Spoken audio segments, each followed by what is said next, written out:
The Jake Asman Show will begin shortly. Thanks to all these great Patreon members who help support the show.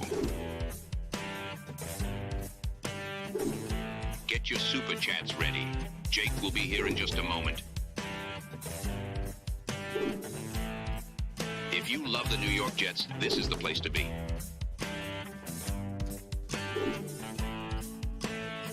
And now, the Jake Asman Show. Davante Adams is a Jet. What happens now? The Jets are not done. The latest on Haason Reddick and Mike Williams, plus Jet Steelers. We're going to break it down. Robby Sabo joins us in his weekly spot. So, Jet fans, let's hit it and get it started. Man, our Jets are primed for a historic season. Here he is. Hey! He was having second thoughts, but hopefully we can put that behind us now. And yeah, we're back, man. We're back. We bleed Jet green each and every day. This is not the same old Jet. We have Aaron freaking Rodgers. We have Garrett Wilson. Let's go. We have Brees Hall. Please subscribe and hit the like button below. Super chat, baby. Cut the line. We have Sauce Gardner. We have Quinnen Williams. The Jet bandwagon is loaded. Now it's time to talk all things New York Jets. It's the Jake Asman Show. Here we go, Jet fans. Welcome in, everybody. It is always something with this team, and today is nothing different. A day after the New York Jets have acquired Davante Adams, there are reports of a possible Mike Williams trade now that he is available after landing Adams. And Haason Reddick yesterday, his agent, was allowed to seek a trade, but that doesn't necessarily mean the New York Jets are going to trade Haason Reddick. So for more on both those stories and the state of the Jets, we bring on the co-founder of JetsXFactor.com himself, Robby Sabo, in his weekly spot on the show. Robby, It never ends, baby. Just when every Jet fan thought they were out, a Davante Adams trade pulls us back in. Yeah, it's pretty genius. Few thoughts. Pretty genius to have me on the second day after a game as opposed to the next day. Let's be fair. Beningo much more suited for the next day. And I might try to pull some positives here and there. The frustration's ridiculous. We get it. This has to be the most frustrating Jets team of all time. Yep. I can't think of another one. I mean, 2003 with Pennington, that was a really ramped up year, and him going down in the preseason was very frustrating because I thought that team was destined for great things. 2005, a little frustrating, obviously 98, but this isn't just one season. It's an era now that's beyond frustrating. It's the Douglas era. So now Davante, it just continues that story. And let's not pretend that it's nothing. I mean, anyone who says it's too little, too late, or it won't make a difference is just either a troll or a football idiot. They don't know what they're talking about. I mean, the need for a legit receiver, number one receiver, is massive. I love Garrett Wilson. Listen, I love him. That catch in the back of the end zone was tremendous. Great body control. But there are some catches he's got to come down with if you want to be wide receiver number one. He got popped in the end zone, was hurt. It was a helmet right near the ball. I'd argue that's a catch you got to make if you're wide receiver number one. And now they got a bigger dude who can run out of that slot and make those catches. What do you make of those going out there now, moving the goalpost and saying, well, Davante Adams, he's washed. But remember, if he wasn't a Jet, a team would be getting a great wide receiver. Your thoughts on that? Yeah, I mean, it would be the same people who are saying Rodgers is washed, and that's, if you watch the tape, it's not even close to reality. This guy, I mean, we saw him on Monday night. He was. How many times can you think of a ball that was inaccurate at coming out of his hands? Even the interception to Mike Williams, I wouldn't call it inaccurate. It was put in a very safe spot. Yeah, we heard him after the game, and Wayne Corbett said this to me on the show last night, that he didn't love what Rodgers said in the media, kind of putting the blame on Mike, not directly, but sort of indirectly. And I agree with him. But other than that, in terms of on the field talent, not washed, not even close. And Davante also not washed. especially in this offense, because this offense, we see the opportunities and the potential, and it comes down to receivers seeing the same thing Rodgers does. That interception of Mike Williams, he wanted him on the red line. The red line, it's just basically a little outside of the numbers. It got created based on outside receivers running streaks and not running those streaks too close to the sideline, because the quarterback would say red line to leave enough room from the stem to the sideline to go back shoulder. And if you watch the tape, he's saying red line because he wanted Mike more to the right to split the safety in the corner, that whole shot, and he wasn't there. So no, Davante it really, really ups this offense in a big way, in my opinion. You look at what it now does for Garrett Wilson as well. And, Rodgers, when he was on McAfee, talked about that. I think there were some Jet fans who saw this and go, uh-oh, Garrett's numbers are going to go down. I don't look at it like that at all, because think about it. This guy was already the most targeted wide receiver in the NFL. Now I think he's going to have more opportunities to make bigger plays because Davante is going to take a lot of attention too. If anyone's numbers go down, it's probably Allen Lazard, which is fine because game to game, you don't know if Lazard's actually going to be able to hold on to the ball when it hits him in the hands. In theory, I agree with you. If I could see Garrett's numbers going down a bit, but that is just fantasy right. Football.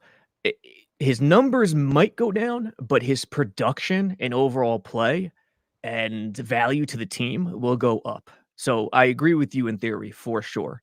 It is something. Here's the issue now. The one thing, Downing, he did a great job coming out. I mean, he wrote the wrong of predictability right away. Going to 3 receivers, saying forget this 12 personnel, 13 personnel nonsense when our tight end room is not good. I think it's one of the worst in the NFL, to be honest, depth wise. And running it out of more spread looks with 3 receivers, pistol, shotgun, under center, it doesn't matter. As long as you have that, theory and balancing and spreading the defense out, you're good. The other thing is that he had Garrett in the slot a lot more. So what happens now with Davante? Davante's going to play in the slot a lot more. He's going to be their number 1 slot guy. So Lazard and Garrett on the outside, you could see the numbers going down, but to your point, he's going to be a much more effective player from here on out with Davante. Totally agree. And anyone who doesn't think Davante is going to be out there on Sunday night, I mean, come on now. Yeah. The Jets can say whatever they want. All you know is Davante essentially said he plans to be out there, and that's all that matters. They need him, Robbie. This game now on Sunday, I guess technically not a must-win, but tough to picture this team doing anything if they start the year 2-5. When did Vegas play Pittsburgh? Was it recently? Vegas played Pittsburgh this past week. It was this past week? Damn. Yep. I was hoping I misremembered it, and it was a few weeks ago when Davante was healthy. But hey, that also can't hurt. If he was in any of the rooms and involved in the game planning at all, he's ahead of the game. But other than that, no, he's the magical hamstring fairy came to visit his house, and he's good to go. Yeah, no doubt about that. The other story involving the Jet offense from yesterday, post Davante trade, Mike Williams reportedly is available now in a trade for another team. Your thoughts on that situation? Obviously, when they signed him, we were all excited. It looked like the first couple games he was trending upward, and now the last 2 weeks, with the game on the line, him and Aaron Rodgers are clearly not on the same page with the interceptions at the end of the London game and this game on Monday night. Yeah, all season, everyone worried about the injury with him returning from injury. I thought he'd get back quicker, sooner rather than later. It turned out it wasn't the injury we had to worry about. It was the, being familiar with Rodgers and what he wants to do. We've seen situations where, we know Lazard has been ahead of him in the totem pole. We've seen situations where Gibson is ahead of him, and that shouldn't happen. So it's just something sometimes.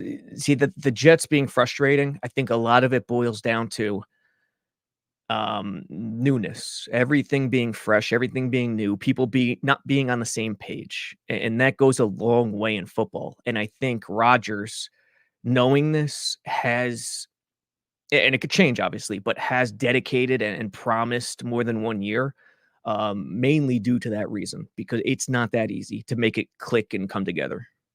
Well, I definitely agree with you. Rodgers telling Davante he's playing beyond 1 year. And they already redid Davante's contract, and the insinuation was they're going to talk again this offseason. I mean, barring this team finishing with like 4 wins, like Aaron Rodgers, I think, is coming back no matter who the coach is next year. Yeah.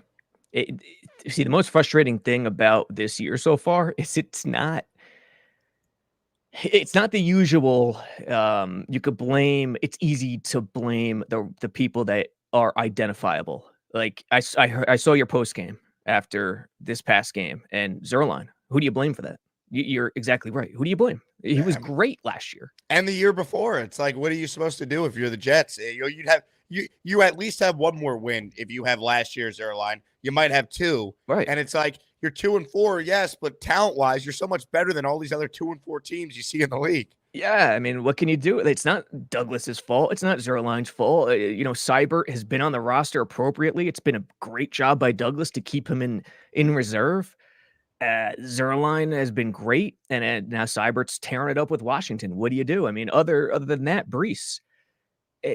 There are so many instances where they're just one play away from breaking it wide open and them not being tight and not being unsure of themselves and busting out with confidence. You could see it. Garrett not holding on to that touchdown, that greedy, dirty touchdown in the middle of the end zone. That's one. Brees not beating a guy in the open field. I mean, I would have bet 99 out of 100 times I would have bet he would have scored on that play down the left sideline. It looked like his feet were in cement. I don't know what's going on. Tyron Smith and not dragging a guy down from behind on a great call. It was a fullback dive, folks. Downing went with the old fullback dive like Kuhn back in Green Bay with Rodgers. Tippmann not coming up with the holding penalty on that first down. They're in business around the 25 nearly in the red zone, at the end of the game. So many situations, and that's what makes it even more infuriating. 100%. It's like a play here or there.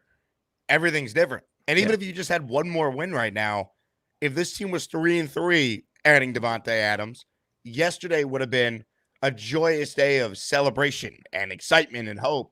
And now the Jet fans that interact with this channel and the ones I met, in the group chats and state of the franchise type of thing with all the diehards, it's like, great, but is it too little too late? And I don't think it is, but you got to win on Sunday. And that's really where this starts. If you go to 2-5, Robbie, I don't know what to tell you. You got to win on Sunday Night Football. Yeah, listen, any kind of positives or hope I provide on the show, don't hurt me, Jets fans. I get it. The frustration is beyond, I understand being livid beyond anything. It's something that is unexplainable at this point. And usually something good happens after the unexplainable. So hold on to that. But more importantly, after the Denver loss, I had nothing. It was garbage. It was awful all the way around. Just poor coaching, no scheme, no strategy, nothing. London, Minnesota, again, nothing. It was just so much bad. And it was the first time I actually saw Rodgers lose confidence in himself in that first half. It was foreign. It didn't seem true. It didn't seem real. This last game, completely different than those two. Ulbrich came out. If you watch his formation early in that game, I know they were terrible against the run, but he's trying new things. We saw Leaky as a true nose tackle in some spots. And I'm not saying it worked, but the fact that he's trying new things and the fact that after the game in the presser, he's saying, yeah, we got to take a good hard look at it and perhaps change up the scheme. Hat tip to Dan Leberfeld for asking that question. It was a great question. Is a really good thing. Same thing with Downing. Looking at exactly what Hackett did wrong and reversing that, their offense was flying against Buffalo. And I know Buffalo's not great against the rush, and they don't blitz a lot, which is good for the Jets offense. But they are really good positives coming out of this game. And that is very different than the previous two. I mean, between the 20s, they were really good. They Tremendous. Were efficient. They lost because of Zerline, 1 for 4 in the red zone. Penalties. Tyron Smith being the biggest culprit of negating a touchdown. And they lost largely, other than that stuff, which is number one, they lost because their defensive game plan was to rush responsibly against Josh Allen. And you got to do that because he kills everyone out of the pocket with his legs.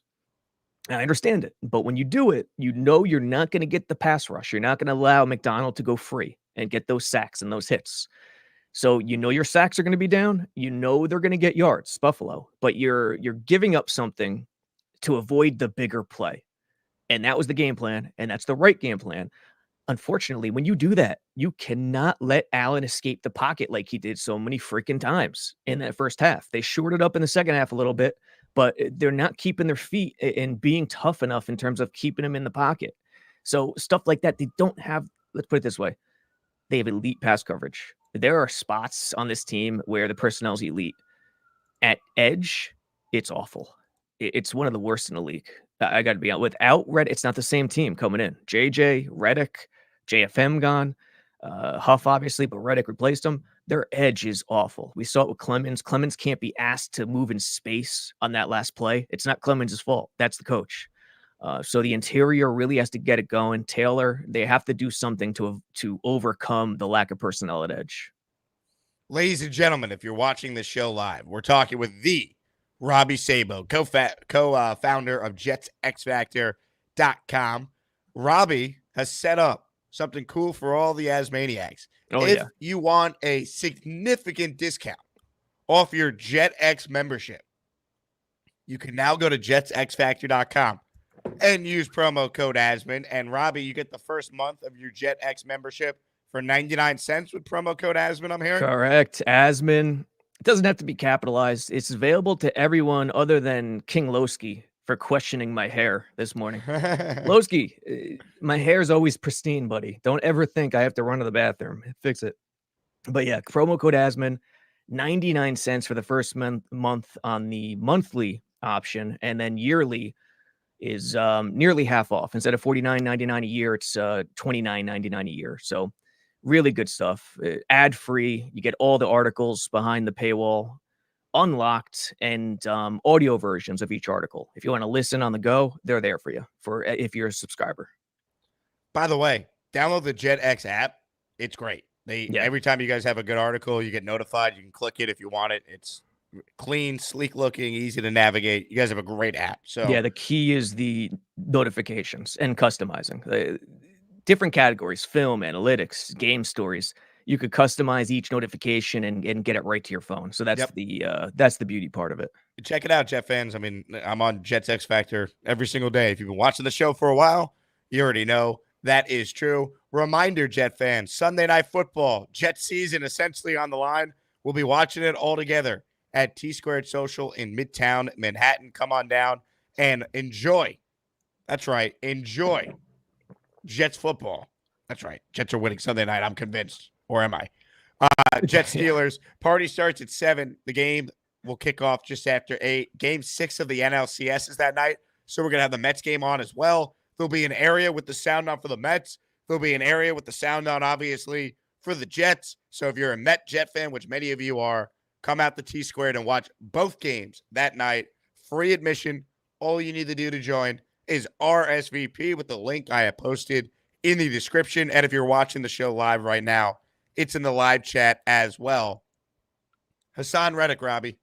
Yeah. Your thoughts on where we go with this? Is he going to ever play for the Jets? Is he getting traded? I mean, every day there's a new twist and turn with this guy with different agencies now representing him. The whole thing is just wild how this was a deal that was made back in April, and he was in the building for one total day, and that was it.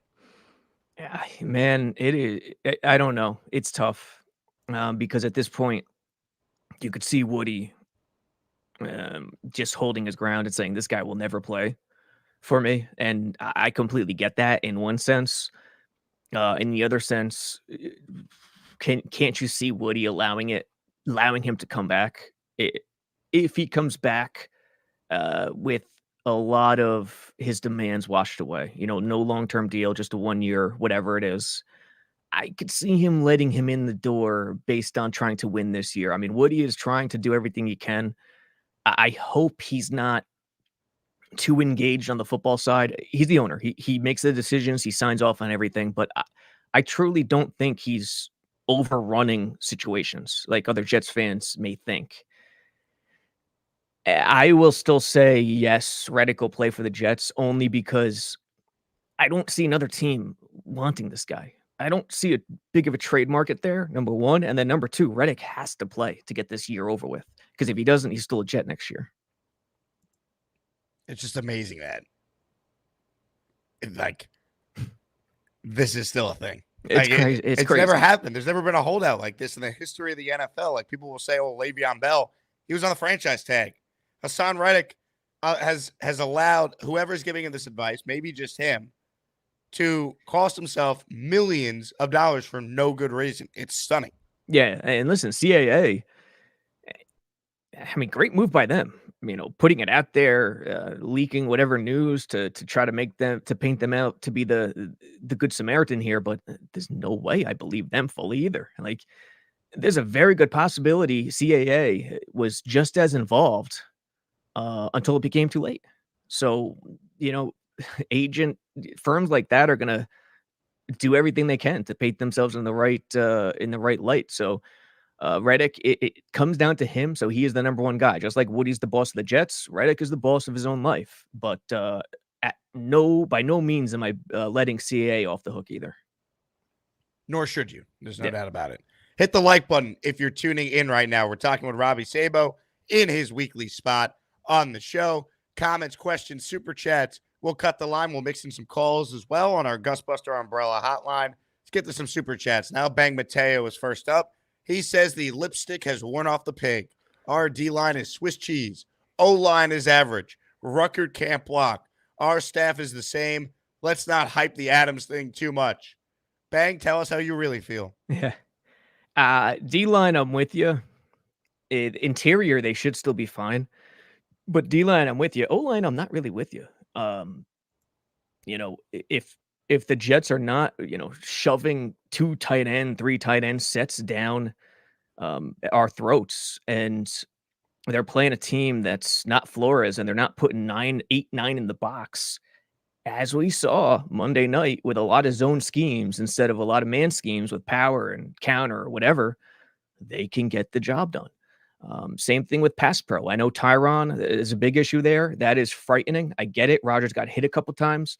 But from an overall standpoint, there is no team where the quarterback has never hit. So, O-line, I'm not with you. D-line, yeah, I get it. I just think when it comes to the O-line, we're talking about one guy who was a problem the other night, and that's what's so frustrating. And I don't know what's happened to Tyron Smith, because the thought process when they signed him was, well, he's not going to play every game because he's going to get hurt. But when he is out there, he's going to be elite. He was a second-team All-Pro last year in 13 games. He's played every game this year and has looked like Mekhi Becton since putting on a Jet uniform. It's crazy. Coaching. It comes down to coaching. And does a Hall of Famer need coaching? It's that drastic, though? That's what I'm saying. Agreed. From an overall broad brush standpoint, it comes down to coaching.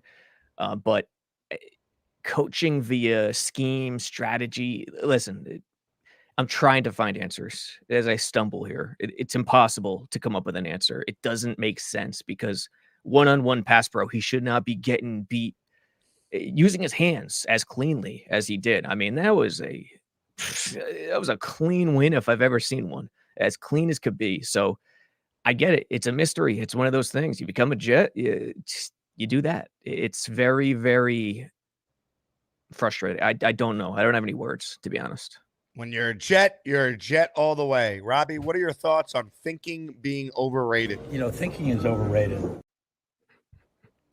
Who said that? I saw the headline. Thinking is overrated. Was it Woody? Oh, yeah. That's Woody, all right. Thinking is overrated. I was looking at the film on a different tab. Yeah. Hey, listen, I'll get Woody's back here. There's a lot of cases in which he's right. We talked about Zach Wilson. I think his number one enemy was, between the ears, not in terms of smarts, but in terms of personality, the overthinking, anxious, no confidence, all that good stuff. Steph Curry, if you think about shooting a 3, you're not making it. So from that regard, I get it. And I would assume he's saying it because maybe someone else told him, maybe Rodgers, kind of slid him that line. in a private convo, and you loved it so much you had to spout it out to everyone. But yeah, we don't have to hear that from Woody thinking is overrated. Hit the like button if you're just tuning in. Another super chat coming through from Craig in Australia. Robby, I'm going to the barber tomorrow and getting my hair styled like yours. Good day from OZ. Good day from Oz. You guys know I haven't combed my hair since sophomore year in high school, right? Like, there's nothing special happening up here. I'm zooming in. There's not. It's just a wilderness up there. It's a mat of gray, and listen. You could love it, you could dream about it, but the truth is, I breathe and walk like all of you. That's it. So, I got the hair. What can I say? John writes in, smash the like button. That's right. If you're one of the, almost 1,000 people watching live right now, click that thumbs up button. More importantly, subscribe to the channel, and then you're eligible to receive a membership gift in case someone gifts a channel membership, which is what it is all about. Pittsburgh Mike writes in, I'm tired of the same feeling. We're going into every game. It determines the rest of the season. Can we please just get consecutive wins and find a rhythm? So incredibly frustrating. Well, Mike, I agree with you, but that's the hole the Jets put themselves in with this 2-4 start, coughing away over the last 3 weeks a game that was winnable each time. 10 points total. You lost 3 games by. So now you're in a spot where you got no excuse. You can't fall to 2-5. You're facing a good Steelers team, but you have an advantage at quarterback. If you want to be the team that you're supposed to be, you were going to have to win tough road games anyway. Now you got to go do it on Sunday Night Football. I love that they're on the road the next 2 weeks. That's number one. Love that. Number two, you play to win the game. Salah and Hackett did not play to win the game. They played to keep the game tight and try to win it in the end and limit mistakes and focus on the wrong things. I get it. You don't want to commit penalties and turn the ball over, but it's not the same way as it used to be. The Giants led the league in turnover margin last year. The Giants, it's not the scheme. Out-scheming and out-thinking your opponent is number one by far in the modern game. And as opposed to Hackett and Salah, I saw a lot of good stuff in that regard from Ulbrich and Downing. That's a tremendous positive. Also, objectively speaking, taking over the head coaching role on Tuesday, just 6 games before your first game, and with a new play caller while calling the defensive plays, not easy. So the fact that they should have won that game, again, another positive. You play to win the game. Herm's team in 2002 was 1-4 and 2-5, and they only had 16 games, and somehow won the division. The last division we had, the Jets have won. So, hey man, it's Wednesday. Buck up and let's roll. It's not over, but it's getting late early. You know it what is. I mean? They got to win games. Yeah, absolutely. And I'm seeing something here. Okay, Ulbrich. It's an exciting and good problem to have when asked about Mike Williams being the odd man out with Davante coming in. Yeah, we know Mike's not long for the wide receiver room in Florham Park. They got to get it done this Sunday. And Russell Wilson starting, I would say serves well. I mean, I love the Jets coverage against Justin Fields. That's an idea I love, but I hate the Jets defense against Fields running. So I'd rather have Wilson. Yeah, I think if they're going to make a quarterback change, that's a good thing for the Jets because Russell Wilson is not as mobile. Maybe he's a little rusty in his first game back.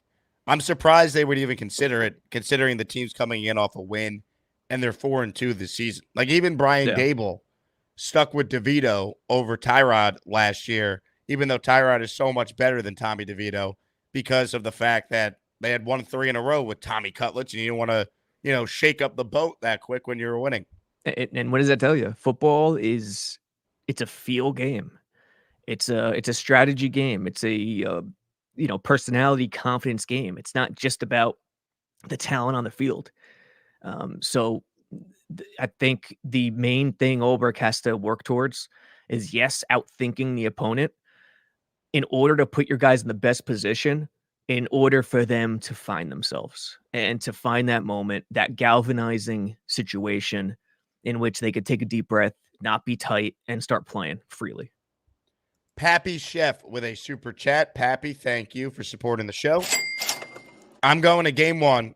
I think we trade before tomorrow and defense player. 2, cut the kicker. Pick someone up any way possible. 3, let's keep this about football. Other people won't. I don't know what you're talking about with the last one there. Yeah. Look, I don't know if they're going to cut Zerline. Based on what Obrick was saying yesterday, they're going to give him another game here. And we can debate whether or not that's the right move. They're putting their faith in the guy. You pray he's not in his head and can figure it out because he still has the leg to hit these kicks. He's just been inaccurate. Yeah, and, you got to give me who are you replacing him with? And you can't just say, oh, anybody. That's ridiculous. I mean, when Joe Douglas first took over, he went through a cavalcade of kickers. Vedvik, remember that dude? In game one against Buffalo? So, no, man, you can't cut Zerline. Personally, I wouldn't yet either, based on the body of history. They say, the kickers are like relief pitchers, and those who have a solid body of work will get you on the back end. So Zerline's got his misses out of the way. You got to hope he makes up for it percentage-wise. Ladies and gentlemen, super chats. We'll cut the line. We'll get to your calls as well. Mr. Reality, Robbie, why is Fireman Ed being phased out? Is it true? Have you been following this Ed saga?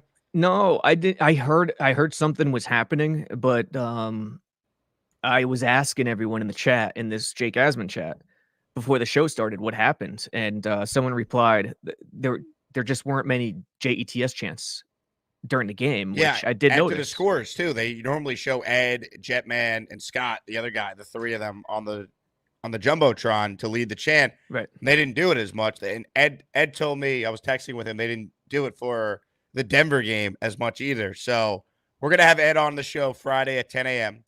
Okay. That's his weekly spot on the show, and we'll get into it more with him then. But very bizarre. Like, they should not be phasing out anyone involved with leading that Jet chant because that gets the crowd going, especially on defense too. They'll cut to Fireman Ed, Scott, and Jetman at key points so you can get the defensive chance too.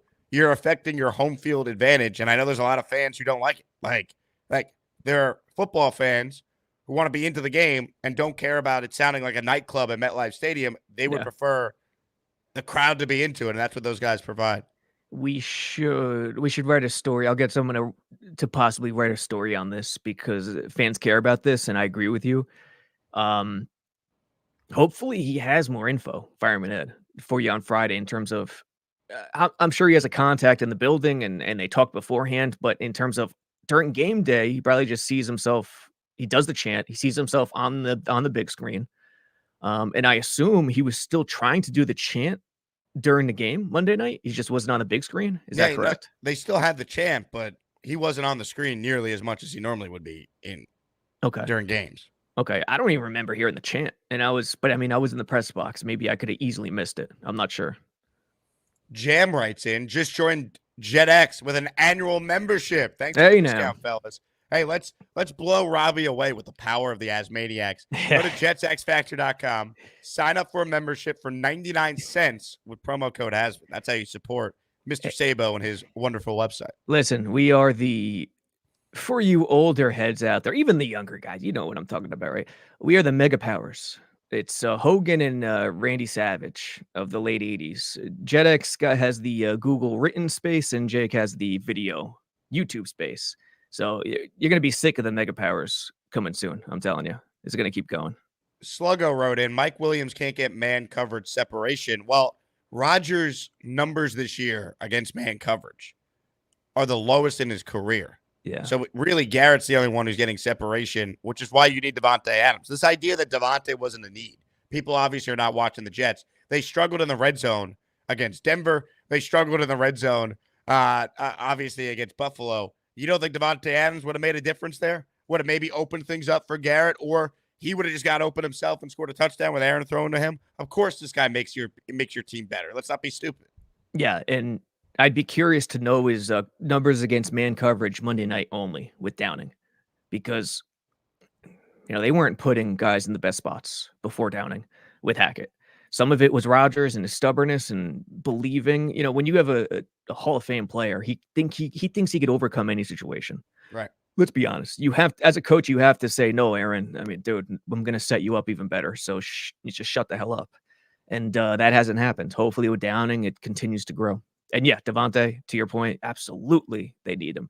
The receiving room was not nearly as talented as it was hyped up to be coming into the year. It's unfortunate, but that's just the truth. Ladies and gentlemen, today's show presented by Huga House. Get the hat I'm wearing. Get the hat Aaron Rodgers is always rocking by going to HUEGAhouse.com. Use promo code Asman so you can get yourself 15% off at checkout. Buy one hat from Huga House. Get the second hat 30% off. That's HugaHouse.com. Promo code Asman to save 15%. Comments, questions, your super chats will continue to cut the line. Ladies and gentlemen, let's get to some calls with Mr. Sabo. Ricky NY will start us off on a Wednesday edition of the Jake Asman program. Hello, Ricky. Hey, how you doing, Jake? What's up, Ricky? How you doing, Robbie? You know what? The most frustrating thing to me is the fact that we were in these games, and these are games that we should have won. I'm not too big to admit that I was wrong, and it looks like I was wrong on my 13-4 prediction. That's going to be pretty tough to pull off at this point. Still possible, man. However, possible. It is still possible, but it's looking kind of rough. But I do have hope and faith that we will get this thing turned around. What I would like to do personally, I would love to send Mike Williams. I shouldn't say love to, but I would almost want to send him to the Chiefs for defensive tackle Derek Nottie, who's very good against the run and can offer some pass rush value. He's a great player. I mean, I wouldn't say great, but he's a hell of a player. Yeah, he does real well freeing Chris Jones up all the time. And they did draft another defensive tackle, so maybe he's expendable for him. But just throwing that out there, that's a name I haven't heard floated, and something that we could definitely use. Yeah, I mean, Nandi, I would take him in a heartbeat. I don't know what his contract situation is or if the Chiefs would even consider it. I doubt it, especially for Mike Williams when they have a million receivers. And could they use Mike Williams? For sure. But at the same time, man, they love speed. Reed loves speed, and Mike kind of doesn't fit that. Yeah, I mean, I don't know. I just figured he gives them a little bit different element than what they've got. And I mean, for all we know, Rice is getting arrested again right now. So he would. To be fair, he would slide in. To be fair, he would slide in and replace Rice. So it's not. Right. It's not the worst thought in the world. Right on, man. Well, appreciate all the good content, Robbie, and you guys have a great day. Later, Ricky. Ricky, appreciate you. Steve writes in with a super chat. What a nice guy this Steve character is. Jake, thanks for your effort you put into the show. After a tough Jets loss, your show makes the work week bearable and turns bad losses into therapy. I appreciate it, Steve. Unfortunately, after a Jet loss, my week is already ruined. And the Jets are doing their best to try and suck me back in by landing Davante Adams. I will give them this week. We have a watch party on Sunday. I'll be ready to go with the energy. But Robby Sabo, they better win on Sunday night. I can't do this anymore. I cannot do it. Just win a football game. Yeah, I saw your post game, but I didn't see Beningo yet. Was he inconsolable or what? He was pissed. You know, he was pissed. He was happy they got Davante though. I think I think we all saw the offense look competent on Monday. We all saw like that's supposed to be the best team in the division, and the Jets handed them the game. Like on one hand, you're 2-4, on the other hand, you have been in each of these games, you lost by a total of 10 points. So it's like you could turn it around, but you have no wiggle room now. You're 2-4. Yeah. See, to me, Denver, they didn't deserve, even though they should have won the game, they didn't deserve to win that game. No. Same thing with Minnesota. They could have won the game, didn't deserve it. They didn't do the right things during the week coming into the game. This past week, they deserved to win this game, and they should have. Zerline's got to do his job. Correct. I mean, that's the bottom line. Correct. And then Tennessee is sort of same one. They really didn't deserve it. So, hey, listen, process matters more. Is people going to scream at me? But the process matters more than the results in football when you're a coach. And I get it. The Jets have to win, so the results are the only thing that matters at the end of the day. But to get those results, when you're Andy Reid, when you're Belichick, it's about the process because the process gives you the results. So all we could look for right now is Ulbrich, Downing, continuing, repeating that process on a opponent-specific level each week. And if they do it like they did it this past Monday night, even though it was a loss, I think they're going to do some good things this year. Hopefully they play Russell Wilson. That too. I will take that. More of your calls right now. Gusbuster hotline's open. Story Lynn is next. Hello, Story Lynn. What's going on, fellas? Here. Went to the game Monday. Left the game completely devastated after the game. Took the air out of the stadium with that last field goal miss. I'm happy we got Davante, but I can't even be happy about that. As far as Mike Williams goes, I feel like we need to keep him for the depth in case one of the receivers get hurt. And Tyron Smith, he came out of the stadium and he had all this stuff on, all this gear, like his knee pads on for his ACL or whatever, and on his shoulders. I'm like, This guy got to be injured. He had so much equipment on, he got to be injured. And he missed that block with Brees in the fourth quarter, and Brees could have scored a touchdown on that one. So I was like, geez, like how you missed that block? And that was terrible right there. And the kicker, I don't know, man. I wish we still had Nick Folk. He's another example. Like he was great, and then he lost it, and then they moved on, and then he's great again. Yeah, man. And what else I got? Storyline, the Tyron Smith always has a lot of like knee protection and padding and all that. Okay. He had it on last year too, and he was a second-team All-Pro. Looking like a transformer out there. He got like RoboCop. I'm like, he's old or something. Him and Jalen Hurts. Jalen Hurts is like Bumblebee's brother with the equipment he has on. It's absurd, the equipment some of these guys wear. And I'm just thinking about Davante, how he torched us when we played the Raiders last year. And we did like a no-name quarterback with the Raiders, and he's really good at getting open and stuff. So maybe they can scheme him open. And as far as the Jets go, man, let's just say we have a good team, but we're not polished enough yet. Like we need more polishing, and I think we're right there. So we'll have a great season if we get a little bit more polishing. That's all I gotta say. Storyline from your lips to God's ears. I mean, on one hand, they're not far away. On the other hand, it's like, can you win a game? Like none of this matters. They need belief. They need the moment we could point to, they could feel in which they start to believe and breathe. And, the criticism for Rodgers, how he handled Mike Williams after the game and the presser, it's valid, completely valid. I think some of the Rodgers stuff during the game, the frustration he shows, and listen, from Rodgers, it's way more of a net positive than a net negative. I'm not trying to create a narrative here, like dump on Rodgers. No, that's not it.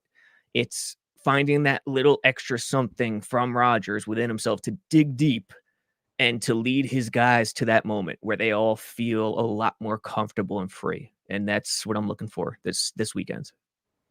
Ladies and gentlemen, we're talking with Robby Sabo, JetsXFactor.com founder. Promo code Asman now for a 99-cent first month membership to be a JetX member at JetsXFactor.com. Super Chats will always cut the line on this program. They are the lifeline of the show. It's how we pay the bills around here. Jets Carpetbagger writes in, Brees should have gone to the outside of Tyron Smith. On that play, I'm not going to kill Brees. I think Tyron Smith needs to make that block. But I will say this, Robby. You brought it up earlier. We had Fialco on yesterday for the film review. Brees has to score a touchdown on that 41-yard rush where Taylor Rapp has him one-on-one and is able to knock him out of bounds. Brees cuts up field. They score a touchdown. Maybe the Jets are in first place right now and then have Davante Adams we're celebrating. Yeah, I don't get it. There's so many plays you could point to, so many moments where if they just complete it and get it done, they're gonna not run away, but they're gonna run away in terms of feeling good and feeling that security they need in a game. Brees is just one example. I mean, Brees, Garrett, Tyron, Titman, the penalties on crucial plays. Again, I think they're so tight.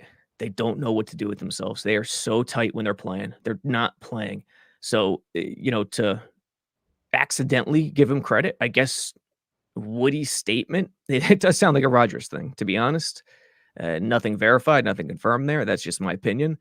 I think it's the right message to the team. But unfortunately, quotes, words from the owner won't get it done. It has to be action. It has to be in-game, something in-game where it galvanizes everybody. Well, look, Rodgers said this yesterday, and he's putting it on himself and this team, and he's right. It's definitely adding a lot to our team, but I think energetically, with the change that we had, that was kind of can't be disjointing for energetics in the team, for guys wondering what does this mean. Then the way Brick handled everything, with just class and good leadership. And now this move lets everybody know, hey, it's on us now, because we're going all in, and it's our time to go out there and win games, get on a run, which we all feel deep down is going to happen. We're going all in. It's our time to win games. Like, it's now or never for the 2024 New York Jets. Yeah, and the last part of it, he says, deep down, we feel is all going to happen. No, you don't. Not yet. I mean, you may say that to yourselves, but you don't feel it yet. Something has to happen. Something, not just productive. It has to be productive with the players seeing coaches putting them in the right spot, doing the right thing for that opponent that week. That combined with on the field, just good feeling, something in that vein. And if that happens and you could string that together a couple times, then you'll truly believe it. And they have that capability. Ladies and gentlemen, John writes in, do we know Williams ran the right route against Minnesota? We don't. Yeah, we don't. Right. Rodgers, I mean, he had a bad game. Threw that pick at the end there. Yeah, he had a bad game. He had a bad game. I mean, the first half, there was a point where I was shaking my head. I wasn't there. I was watching it on TV. Never have I seen Rodgers, lack all confidence, have zero confidence. The pick to Van Ginkel, completely on him. The second pick, obviously on him, but that was more. I don't even think that was an accuracy thing, as it was more him trying to do too much. He was just completely overwhelmed. He didn't calm down quick enough. We don't know with Mike Williams, and I'm sure Rodgers is frustrated with guys not doing what he wants them to do. But it is a high ceiling, high reward, high tough to figure out offense, and he knows that. So, look at your own leader. There's more room to grow in terms of what Rodgers could do the rest of the way in terms of the leadership aspect. Super chat from Yui Spingucci Linchengua. Am I saying that right, Robbie? You're smarter than me. Just say Matt Smith. Greg the Peg Leg. How about Greg No Leg? Dun-dun-dun.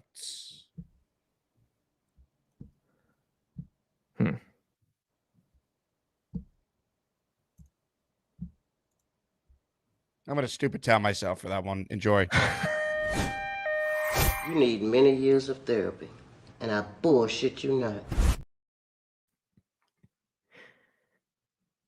Oh, man. Carmine just called me a lesbo. Damn it, Carmine.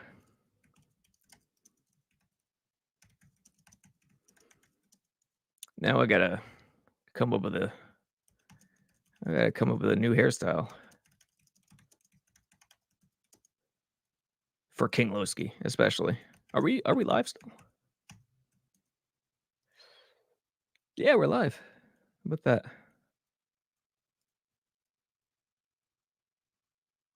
Oh, look, Rosie O'Donnell's calling me, my friend.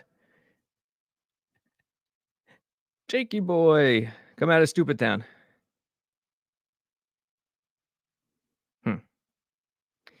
Your lighting matches our souls, dark, lifeless, and void. I was trying to hide the lesbo look. What can I say? Like, geez, if I expose myself right away, it's a shock to the system. I got to do it gradually. It's too much for people at times.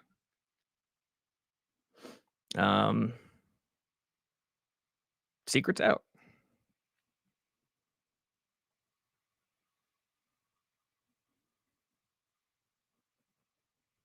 Jake is in the realm.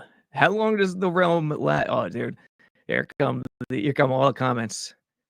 Do you drive a Subaru? Never have I owned a Subaru. Just kidding. Pittsburgh Mike says, yeah, dude, it hurt my heart. You could say you're kidding, but it hurts my heart. Hey! My favorite play call was Braylon as, hey, dude, that was a great play call. It's pretty obvious and transparent. You could run something quick and straight hitter in the A gap if you put Braylon at fullback and Brees at halfback, but it worked. And sometimes the most simplistic plays work. Unfortunately, Tyron dragged his guy down. I haven't seen that on tape yet to know if it would have had any impact. Tyron's man crashing down. Maybe I'll hop on later and do some live breakdowns. The Robby hairstyle is what we feel as a Jets fan. Okay, now you guys are going a little too crazy. Come on now. Jake, did Robby I'm back. Dirty? There's no dirtiness happening. I love mucking it up. But the Lesbo comment was completely uncalled for and outrageous. Who was that? I got to find out the name of who that was. I was in Stupid Town. I didn't see any of the comments. Hold on, I could scroll up. I could see Robby and Ellen being friends. You son of a bitch.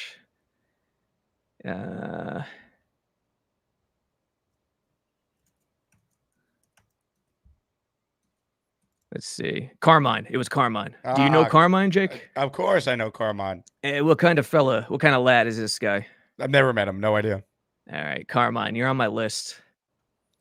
Anyway, John with a super chat. My favorite play call was Braylon as the fullback. That was a great call by Downing, and people are going to forget all about it because of the tyrant hold on it. But, they faked it like they were pitching it to Brees. The whole gravity of the defense went to him. And then here's the 245-pound Herculean running back basically going untouched into the end zone, and then Tyron Smith still felt the need to commit a holding penalty.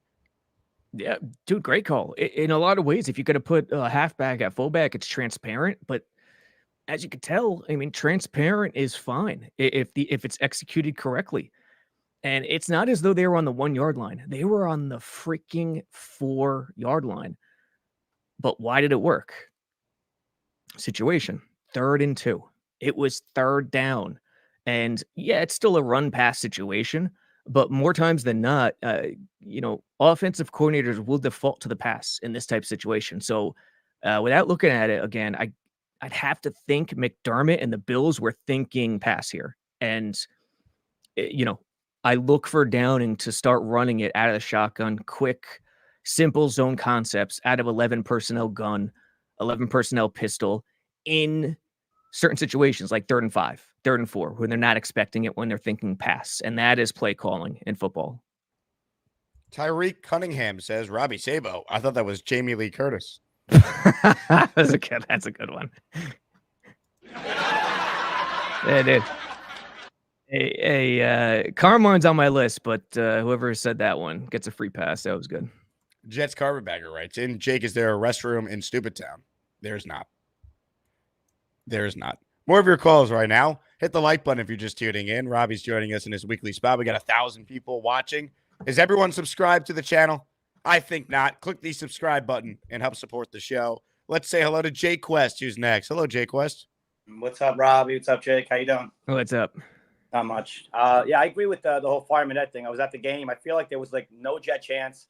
And even if they showed him on TV doing the Jets chance, we couldn't see him in the stadium. So we didn't know they were doing it. After the touchdown to Garrett Wilson, usually after the kickoff, we have a Jets chant, and there was minimal Jet chant. It was kind of odd. Did you see Fireman Ed trying to get it going? Did you I don't notice? I was in the mezzanine. I don't know where he sits, to be honest with you. Okay. So, I don't know. No, they clearly didn't show him, Jetman, and then the other guy, his name is Scott. I don't know what his Jet fan persona, like what his nickname is, but those 3 guys lead the chant. and they clearly made a concerted effort to not show them nearly as much as they normally do in the stadium, which is stupid because you're affecting your home field advantage for no good reason. Yeah.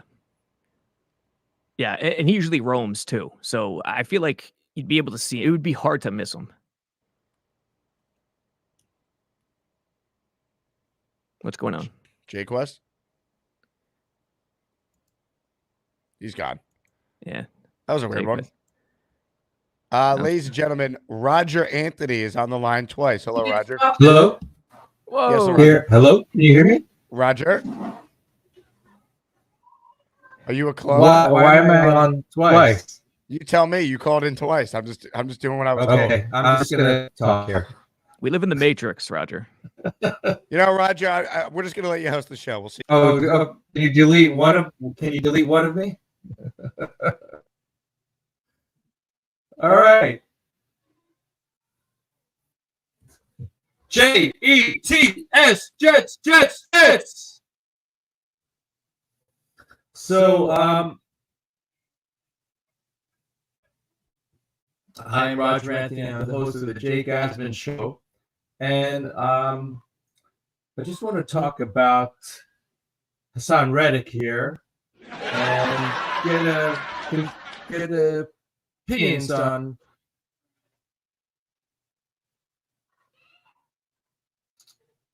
should he be traded or should we accept him with loving arms?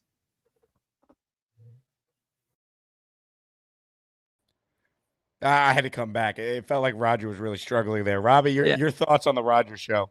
I didn't. What was his name? R. Anthony. R. Anthony is how his homies know him. Roger double cloned Anthony. Yeah. I didn't just put a hat on, by the way. That's a figment of your imagination. Someone said I could pass as 24 or 40. I like that one. Carmine had another nice zinger. Carmine, watch your back, dude. Nate wrote, bro is never calling back and Roger seemed prepared. Let's see if we can really get inside the mind of Roger now. Roger, hello. Or is this you, Roger? Which Roger are you? This one? Hello. Or this one? Can you hear me now? Oh, we hear you. We hear you.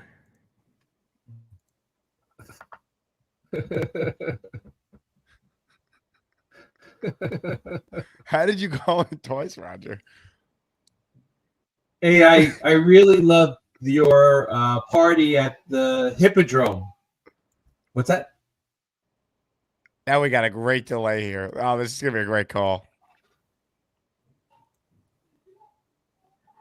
Could you imagine this happening with Bobby? Or Charles Gorman. Mm. Whenever you're ready, Roger, you're on the air.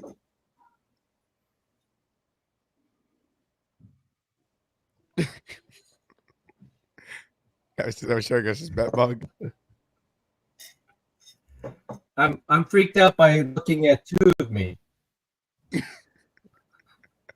Can't blame you.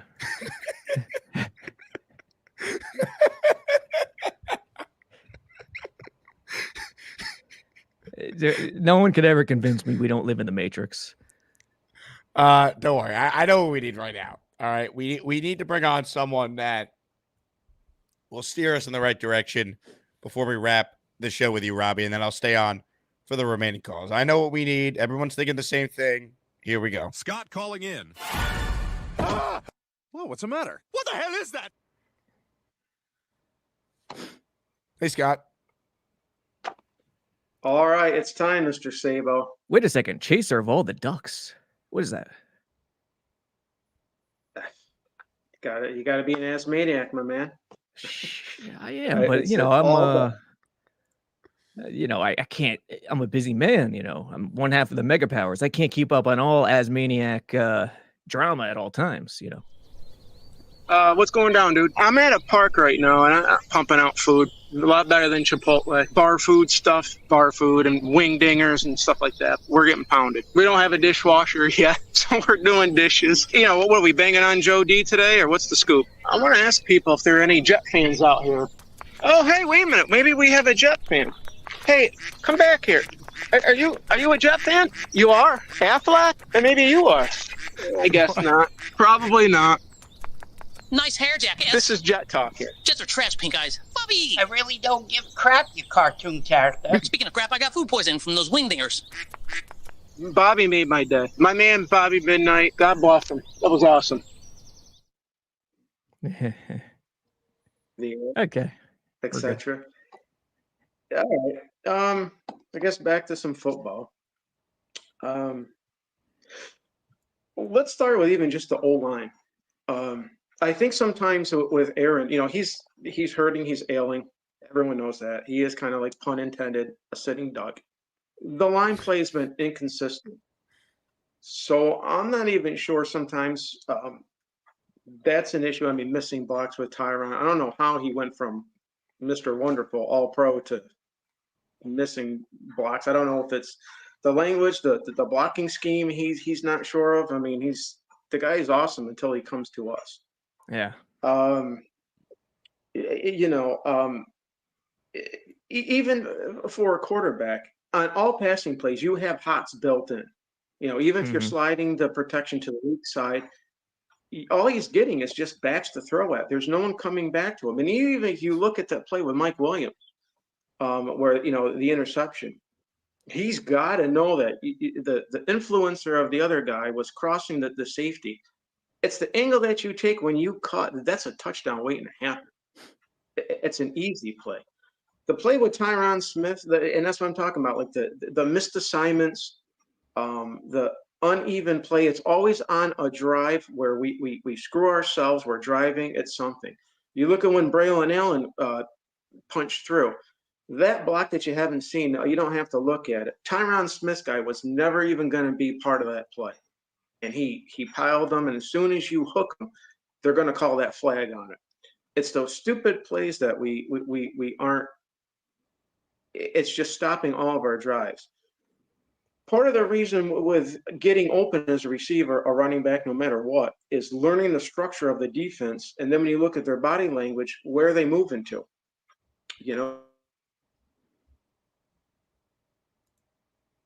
Scott? Did we lose him? Scott? Uh-oh. You got to be able to sometimes just sit into a zone. That's kind of just.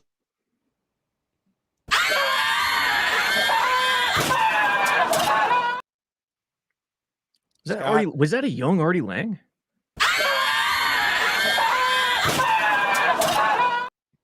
Man, I thought I saw something. But yeah, the fullback dive. I'm looking at it right now, and the whole line crushed it. Simpson, Tittman, double right off the bat. I mean, everyone did a great job. Tittman with Simpson, double, peeled off, got the mic, great hole. And yeah, Tyron did a good job initially, but he followed through. I'll say this though, that play, as much as yes, Tyron should be hammered, man, a play like that, an O-line play like that happens on nearly every play. I'm shocked they called that one. Well, you very rarely see it at the goal line too. Exactly. Like, come on.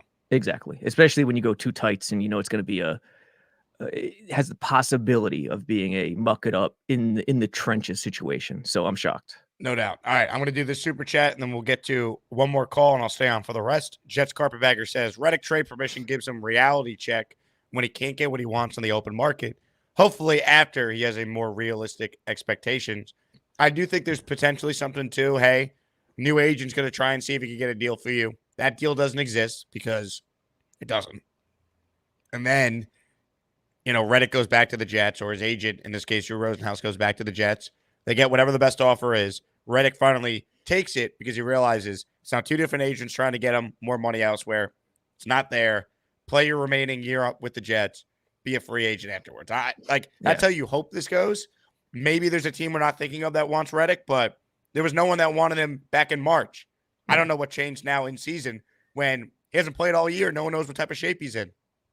Yeah, I'm with you. I don't think there's going to be much of a market. Number one, and he's done himself no favors in terms of endearing himself elsewhere. Now, I'll say this, trying to grab a pass rusher, good edge play is very, very difficult in this league. So there should be some interest somewhere. But if I'm Ulbrich, I am mixing it up. I'm not relying on the same old guys, and I'm looking for heroes. And I keep challenging. I didn't like Leonard Taylor only played like 5 or 6 snaps in the first half against Buffalo.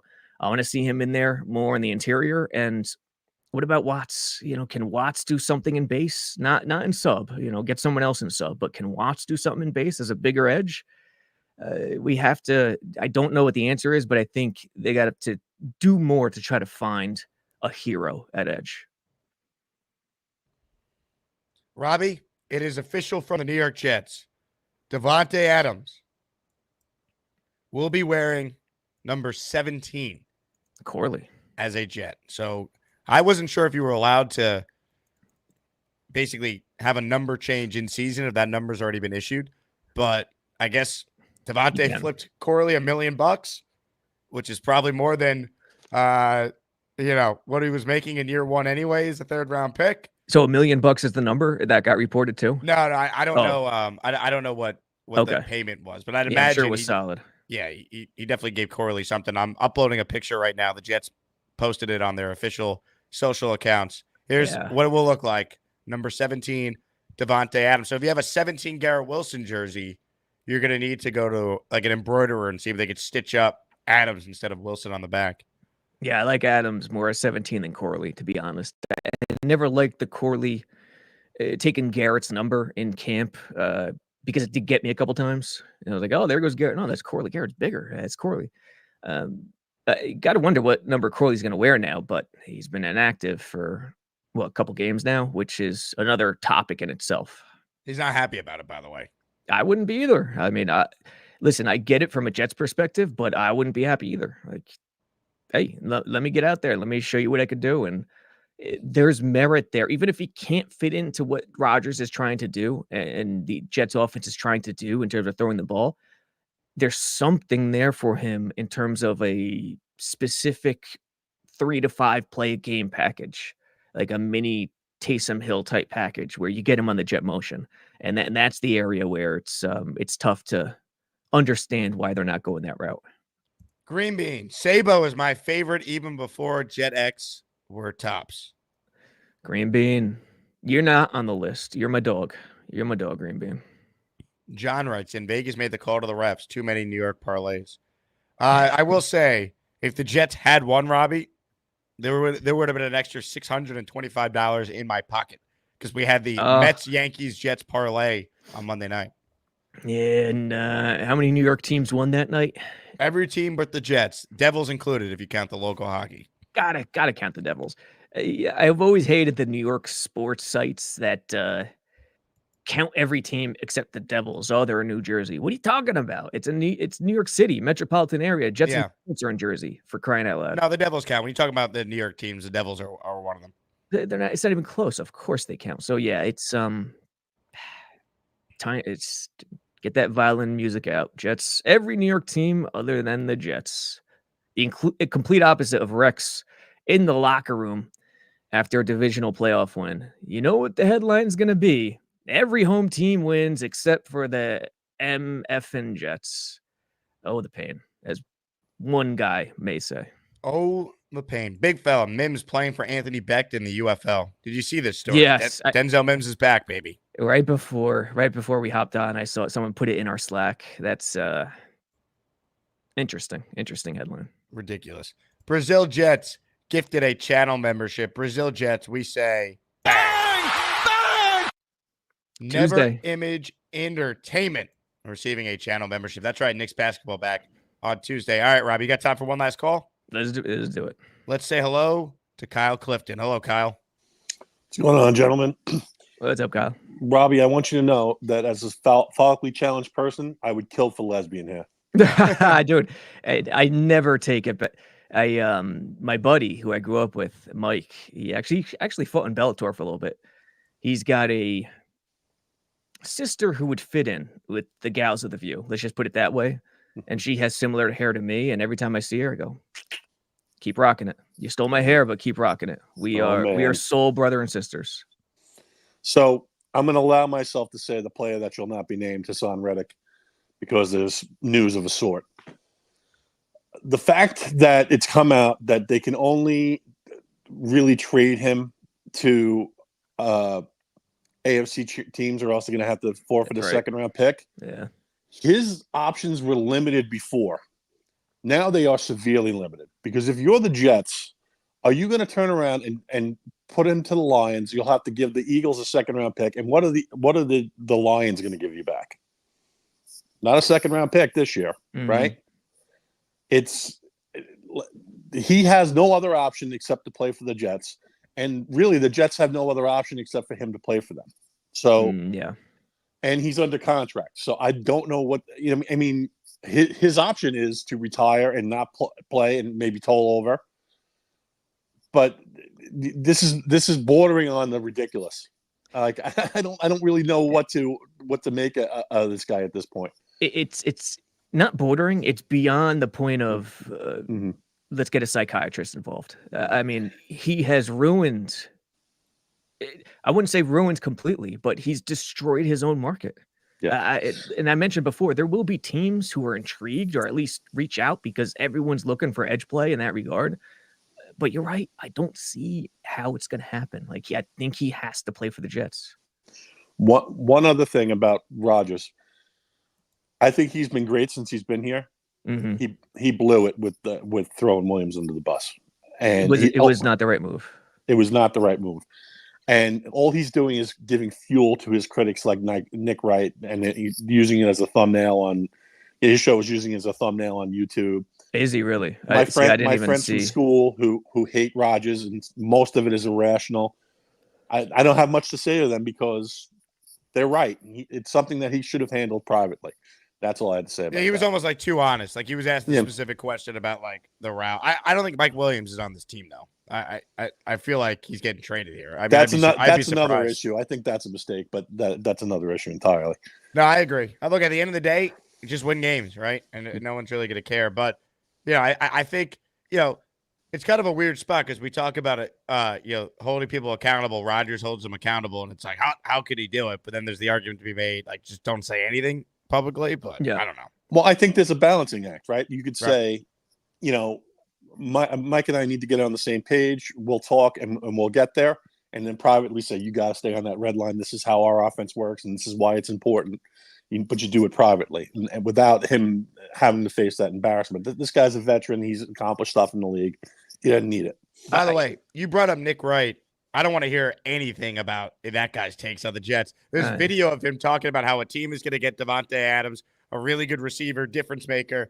Then yesterday the Jets land him, and the take is, well, it doesn't move the needle. He's a 32-year-old wide receiver with a bad hamstring, which we all know the hamstring injury was bogus. But, it's just whatever the goalposts can move towards negative Jets, it's going to happen. The Jets could win the Super Bowl 35-31. Nick Wright's take would be, well, they're not really that good. The defense will have 31 points. It's an industry unto itself. The elicit the emotion from the Jets fan. And I'll say this about Rodgers. Does he seek attention? Sure. But if he's in this position, you could do 99% of the things right. That one misstep, like the post game Monday night, throwing Mike Williams under the bus, and I'd have to guess that's 2 weeks in a row. The game ended that way. Nobody's perfect. I mean, we saw Zach have a similar misstep last year when they kind of asked him a question about whether the defense was to blame and he just didn't want to talk about it, and he blurted something out. Intention when watching the mainstream shows like that, understand the game, number one, and number two, understand intention. Like, you could criticize Rodgers for that mistake, but come on. I didn't click on it. The thumbnail explicitly said Rodgers throws Williams under the bus. Yeah, listen, criticize him. I'm criticizing Rodgers. I think it was the wrong move, but understand, Jets fans, the net positive has been way, way over the negative in terms of what Rodgers has done so far. Thanks for your time, guys. You got it. Kyle, appreciate you. Robbie, super chat that I must address to you before you get out of here. Mm-hmm. Jets carpetbagger. Robbie, some don't know the difference between lesbo and anime. I don't even know where to begin with that one. Me neither. But I do know this.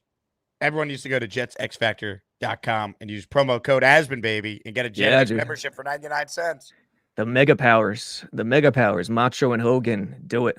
At promo code Asman at jetsxfactor.com. Get yourself a nice tidy little discount. I got some Ooh. film coming out today. Look at this. DB wrote in, just got a year of X Factor. Thanks, Jake, for the promo code. Yeah, boy. I think Fialco just put up a film review. Blewett has one yesterday on Davante.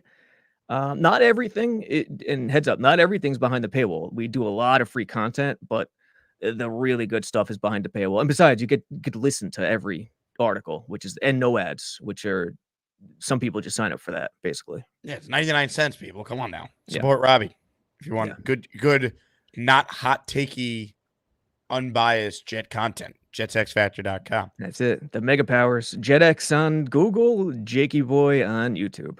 Ladies and gentlemen, Robby Sabo. Robbie, I'll talk to you soon. Appreciate you. You got it. Robby Sabo, weekly spot. First look at Davante Adams in his number 17 jersey, which is now official. He will wear 17 with the Jets. The Jets are wasting no time.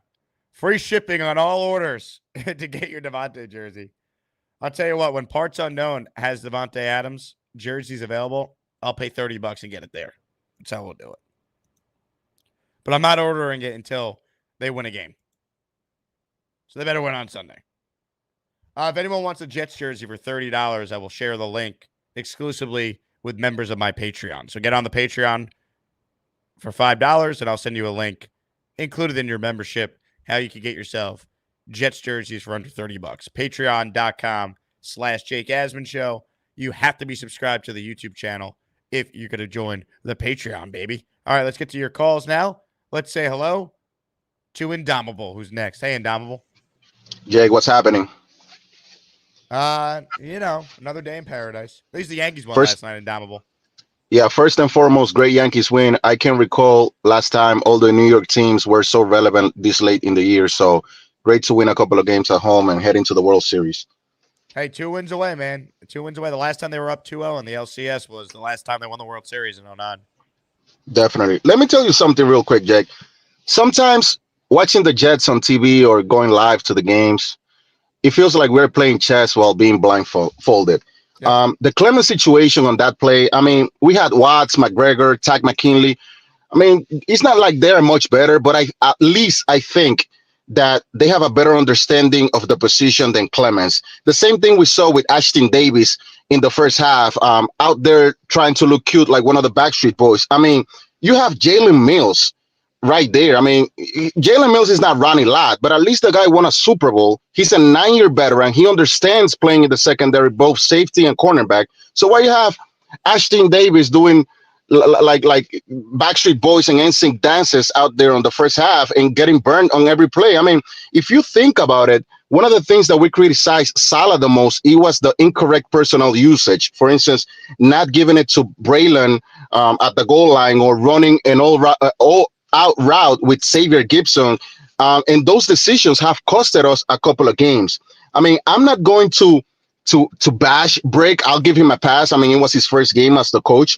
But I think that it's imperative that moving forward, we have to put the players in the correct position to make play for us. The similar like with Sauce, the discourse for the past 3 years that Sauce doesn't shadow the best wide receiver on the other team, and he's playing Pickens on Sunday. And I think at least 70% of the plays have him on Pickens. We need to do something more dynamic, like improvise a little bit more and put the players in the right position. And before I go, I'm a huge soccer fan, and there's a saying in soccer that says, if you're not going to win the game, at least try to not lose it. So a couple of these games this year, by not putting the right personnel, putting people in the wrong position, players running the wrong routes or taking the wrong angle, it has cost us games. So moving forward, it's imperative that Coach Brick and all the staff puts the players in the correct position. Thank you, Jake. Yep, and Dominic, I'm with you, man. I mean, Michael Clemens, a bad matchup at the end there. Just a bad job. And despite all that, I know the defense was not very good on Monday night. In that first half, they were horrendous. They held Buffalo to 3 points in the second half. You hold a team to 20, you should be able to score at least 23 or more points.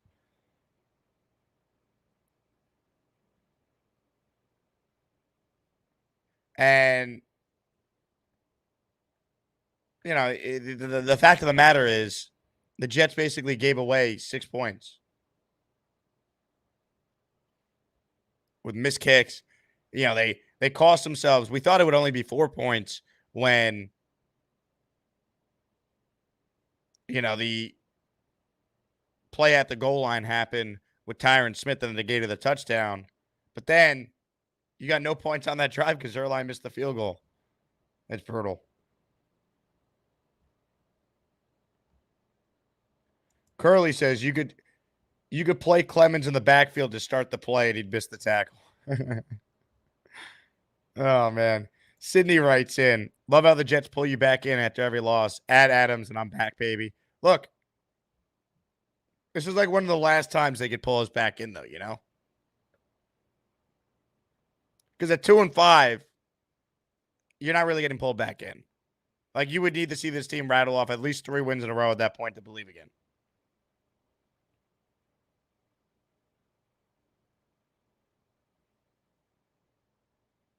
But 2-4, you're not dead. Win on Sunday night, and then you play New England. There's a path back to 500.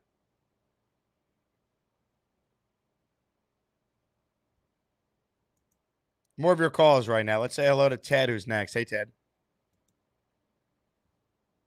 Jake, how are you? What's up, Ted? Hey, real quick. Couple points. The AFC is so weak this year. I think 9-8 may get you in the playoffs. 10-7, more than likely. And based on the Bills' schedule, I'll go through it real quick. Titans home, you know, Will Levis is a dumpster fire, but their defense is okay. Then they go at Seattle, Dolphins at home, at the Colts, which will not be that easy. Chiefs home, 49ers home, at Rams, at Lions. So that's not exactly an easy schedule. Let's put it that way. So I think finally, maybe Ulbrich and Joe Douglas to realize that this defense is probably middle of the road at this point, and I don't know if they're going to get any better, maybe slightly. But I think we need to come out and score about 30 points a game, Jake. We have to go full bore offense and, you know, not be playing for field goals. You know, let's see some 4th downs, 4th and 5s. We need to be that aggressive, I think, to win some of these games. Let's just start with that. Well, you have no faith with your kicker right now, so I would lean with aggressiveness unless it's like a chip shot, you know? Really? Even a chip shot? 2 uprights. I mean, Jake, what are the odds of your kicker hitting two uprights in a game? It's probably 50-1, right? Yeah, I mean, it's ridiculous, but, you know, I just feel like you can't operate like you have no kicker. Like, if you're sticking with Zerline, you got to trust him. Like, I'm not saying you settle for 50-yarders, but, you know, depending on the game situation, you do have to trust that he's capable of hitting a field goal if it's under 45 yards. Like, those are automatics for NFL kickers in 2024. If he can't hit that, he shouldn't be on the team this week. Right, in ideal conditions. I'll say this week the points are at a premium, so unfortunately Zerline may be the one guy that we really have to rely on mostly, because the defense is, you know, DJ Reed is hurt and Clark is out, and obviously we can't stop the run at this point. That's going to be a challenge. And then you got DJ Watt, but I'll go with the fact that let's just go outscore every team, and I'm not saying that because we have a weak kicker. We need to just kind of compensate for our state of our defense. And I think I think Rodgers and Garrett Wilson's tweet said that, you know, basically the same thing. Let's go out and score 28, 30 points a game. And if we let up, you know, 21, 24, that's how we win. We're not the Salah defense Jets anymore. We can't hunker down and, you know, make plays to save us. That's where I'm at, Jake. Well, I do think the defense can still make plays. You know, they played a great quarterback the other night. Let's give credit to the Bills from that standpoint. But, you know, this game on Sunday, I'm still expecting the defense to play well. Like, I don't think Russell Wilson or Justin Fields, whoever their starter is going to tear them apart. But it comes down to the offensive execution. That's why the Jets have lost the last 3 games. They scored 9 points against Denver at home. They scored 17 points against the Vikings. And they only scored 20 points the other night. But let's be real. As Roger said after the game, and I agree with him, they could have had over 30 points. They were 1 for 4 in the red zone. They had a touchdown wiped away by a holding. Brees didn't get in the end zone when he had a one-on-one on a long rush. Garrett dropped the touchdown. Not easy, but he dropped the touchdown when he got hit over the middle. And you cost yourself at least 6 points with field goals. You know, this offense looked pretty good between the 20s the other night. They got to execute in the red zone. That's where Davante Adams opens things up. Like, if you simplistically break down how Adams helps the Jets, he helps you score touchdowns. That's it. Go look at his numbers with Rodgers in his career in the red zone. Omari says, Russell starting, ? I think there's maybe some gamesmanship going on, but if Tomlin wants to start Russell Wilson, I think we thank him for his service. I'd much rather play Russ than Fields because Fields is a runner. He can make more plays happen with his legs. Russ is a bit of a statue back there. Omari, expect a lot of running the sauce side of the field.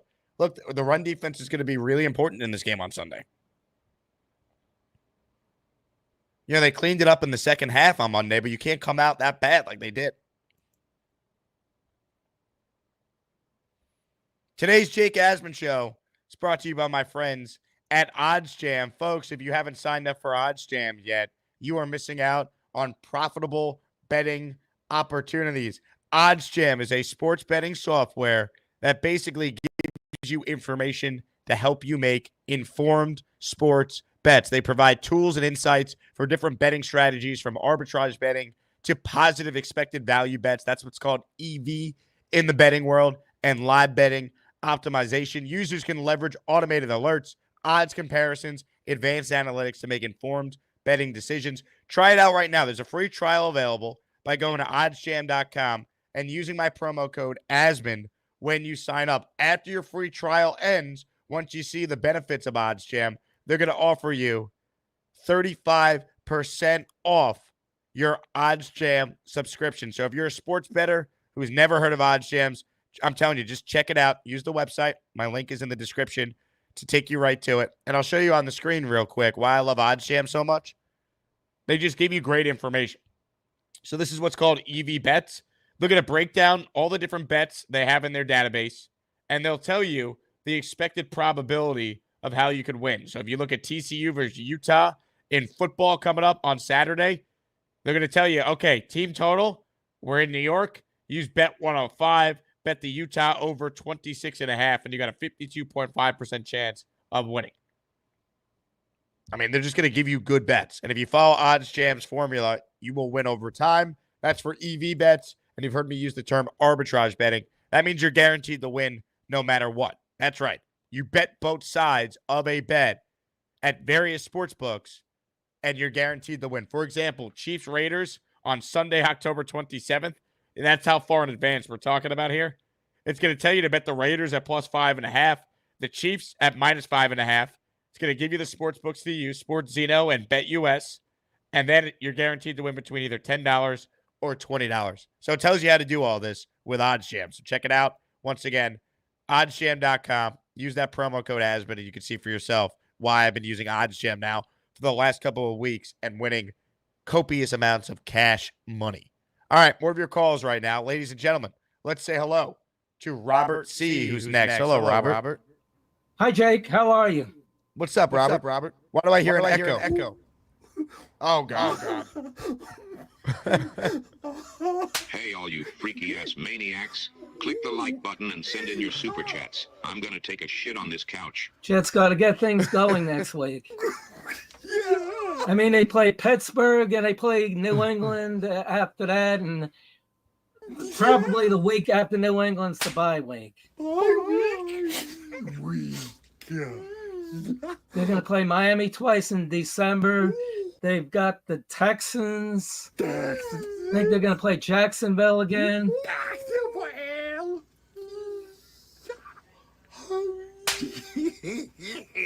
I mean, you all have a good week.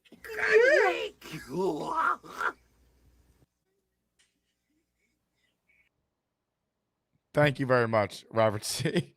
God, got me. Let's go back to Roger Anthony. Hey, Roger. They're going to play Miami twice in December. They've got the Texans. I think they're going to play Jacksonville The again. Roger delay is great. He has no idea he's on the air yet. Let's just watch this in real time play out, folks. I mean, This guy Jake Asman is you such all a have a troll, good huh? week. Have a good week. Thank you very much, Robert City. Got me. Let's go back to Roger Anthony. Hey, Roger. How's it going? Play Miami twice in December. They've got the Texans. I think they're going to play Jacksonville The again. Roger delay is great. He has no idea he's on the air yet. Let's just watch this in real time play out, folks. I mean, This guy Jake Asman is you such all a have troll, a good huh? Have a good week. Thank you very much, Robert City. Got me. Let's go back to Roger Anthony. Hey, Roger. How's it going?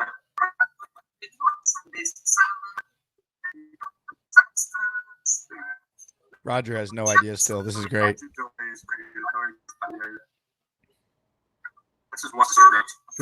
This is a super delay here. Yeah. I miss when Roger was two people.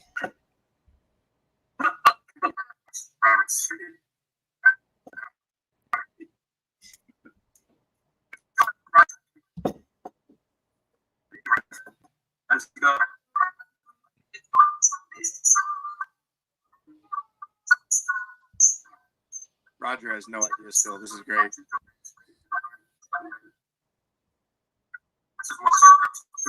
This is a super delay here.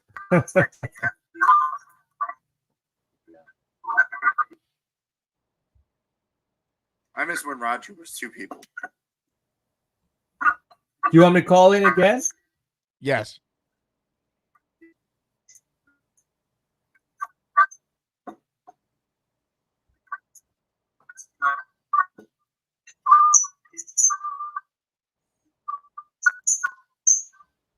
Roger has no idea still. This is great. I can hear you, Jake. I can hear you. All right, let's get back to Jets. I miss when Roger was two people. You want me to call in again? Yes. All right. We'll do double Roger then.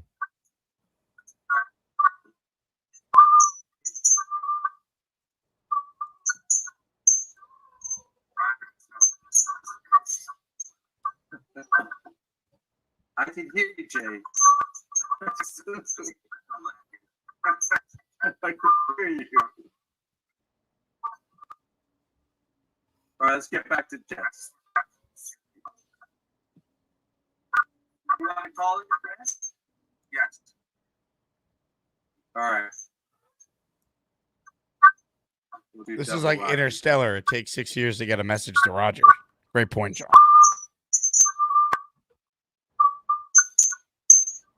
What seed is Roger going to be in the There you go. Asmaniac tournament? Hey, Roger.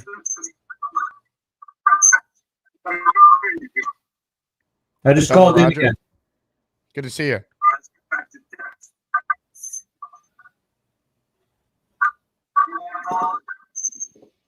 I'll let Roger host the show. I'll see you again. Is that better? This is like Interstellar. It takes 6 years to get a message to Roger.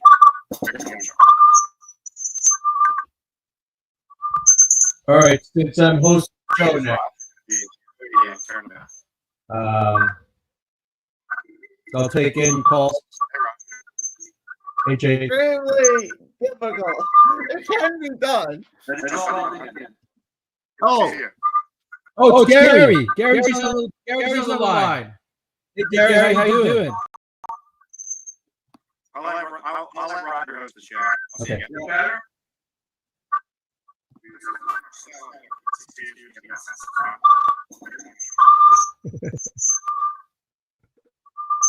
All right.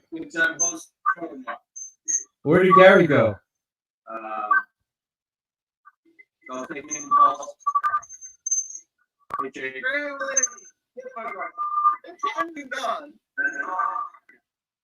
Oh, Gary. Gary's on the line.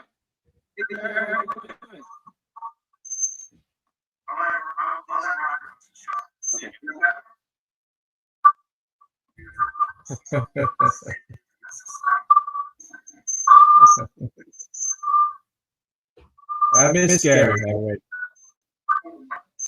Where did Gary go? Oh, can we get Bobby on? Bobby on?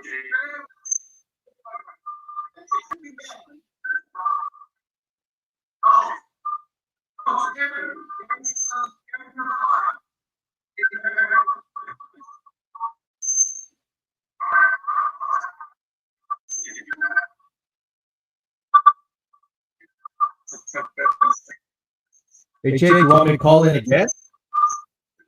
Yo, brother, close your browser, restart your computer, and call back in. Close your browser, restart the computer, call back in. Redo the Wi-Fi, turn your Wi-Fi off. It ain't working. You're like 20 minutes behind, bro. We already beat Pittsburgh. We beat Pittsburgh.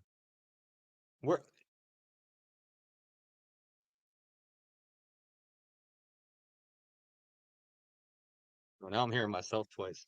I asked for this though, Jake. I did call in for that. So I can't complain.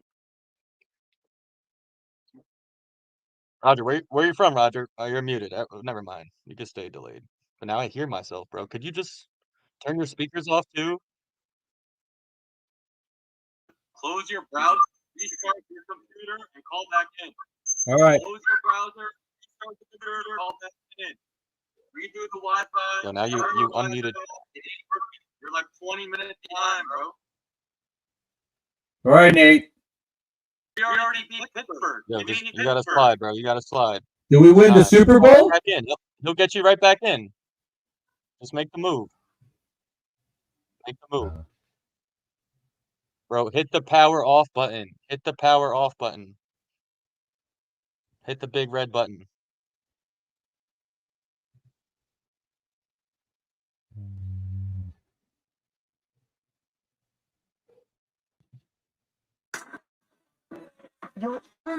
Roger, you know sign language? Nothing but cakes. Little bite-sized. Roger, you know sign language? What are you playing? What are you playing in the background? You know sign language? What are you playing? What are you playing in the background?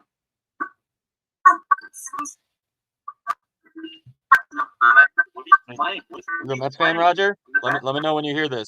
When you hear this, do you think the Mets will win Game 3 tonight? You're a Mets fan, Roger? Let me know when you hear this. When you hear this, do you think the Mets will win Game 3 tonight? You're a Mets fan, Roger?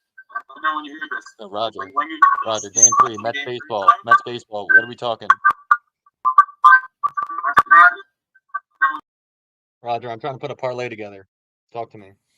Oh, you hit the button. Nate, you hit the button. You gave it a pretty good attempt there, Nate. You did all you could, but you hit the button. I think you hit the big red button.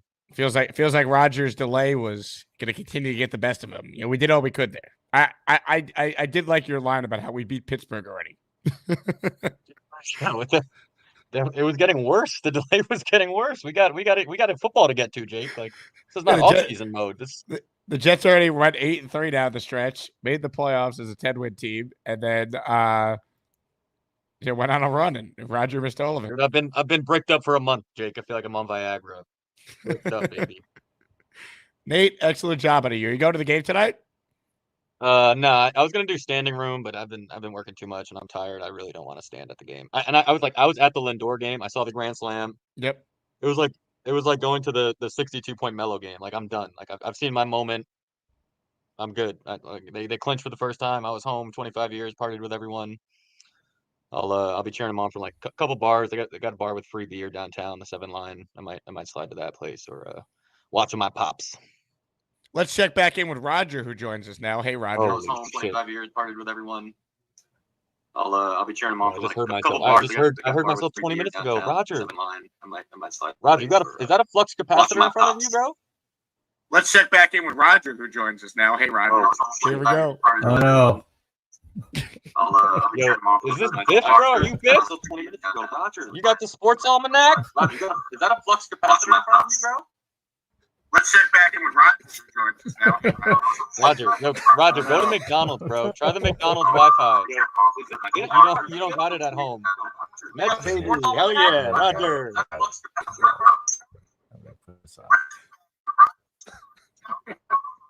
go to McDonald's, bro. Try the McDonald's Wi-Fi. You don't got it at home. Hell yeah, Roger. This is the greatest delay in the history of this show. We've had a lot of them. This is unlike anything I've seen. Try the McDonald's You don't got it at home. And Roger's gone. This delay is tough, Nate. It seems like we're struggling to get on the same page with Roger here. I really wanted you guys to, discuss life and the Mets and whatever else was on your mind. It's a shame. I was gonna let him know about Game 3 tonight. Also, Gator makes a great point. The fact that Roger has a high-tech microphone just adds to the hilarity. I love it. Do you remember my comment from earlier? I was like Jake, you cut him off. He seemed so prepared, like in his first call, like with the mic, and he had points, and then you put him on twice. And I felt bad for the guy. Now I absolutely don't. That's brutal. Rick writes in, okay, this is dumb. I'll be back later. Okay, Rick, we'll see you soon. All right, Nate. Well, thank you for calling in, and I'm going to continue the show right keep now. it moving. Yep, Appreciate it, you. Jake. Thank you, Nate. All right, let's say hello to Gary, who's next. Hey, Gary. I'm so confused. I don't even. I'm as confused as anyone could possibly be right now. Was he listening to it on a delay? I'm so utterly confused. And then he was on twice. And I'm more confused than any human being could possibly be. Well, I don't know why you hung up when I put you two on together. I thought you guys were going to have a good conversation. Well, clearly you didn't think that. I mean, clearly he I don't have the patience of Nate. I was not going to sit there and do that. Like, Nate's got the patience of a patron saint. I wasn't going to sit there. Like, clearly he's having an internet issue, but that's a him issue. Like, I'm not going to sit there. Hey, Roger, when you hear this in 10 years, call back in if you fix your internet. I ain't got the patience for that. Not me, no sir. Couple of things. What are you wearing? A shirt that says Jesus? It's a Jesus One shirt. Yeah. Oh, okay. Couple of things. Don't get an Adams jersey. He's a great player, and like I have a LaDainian Tomlinson jersey, and it's just kind of like he's not a Jet. That's my point, right? Yeah, like, I love LT though. The Jets don't get as far as they did in 2010 without him. He was awesome. For sure. But who was it at your event at the event that was wearing a Balil Powell jersey? Now, Bilal that's Powell? a Jet. Yeah, someone was wearing a Powell jersey. Was it Ryan? I don't know.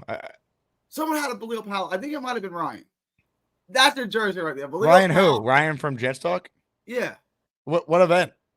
The one that you had in the city when I was there. Okay. Yes. At Pioneers. Yeah, Pioneers. I think Balil. Now that's a great jersey. Balil Powell. That's Why are you calling him Balil? It's Bilal. Okay. It's Bilal Powell. All right. Balil, it's not his name. Okay. Thank you. I don't call you Garon. I call you Gary. You seem to struggle a little bit with Aurora, though. Yeah, but that took a while, but eventually I got it right. Yeah, don't get an Adams. I mean, he's a great player.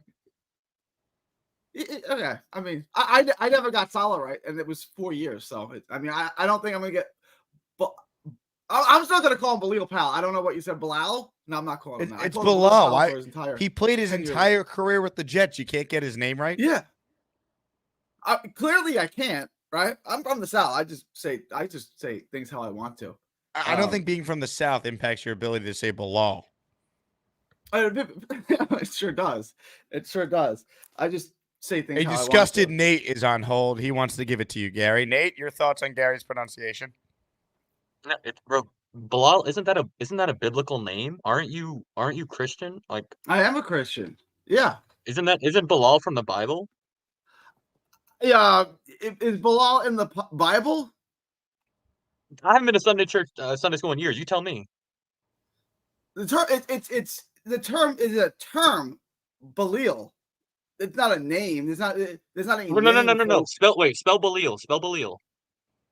You want me to spell Balil Powell from like 10 years ago? I can't No, spell no. Balil. I want you to spell Balil, the term. Bilal is a name. Belial. B-E? B-E, you said? Belial. Balil. Okay, so you're using a term for the guy's name when his name is B-I. Bilal. His name is Bilal, and you're making up some term for his name. Is there a point to this?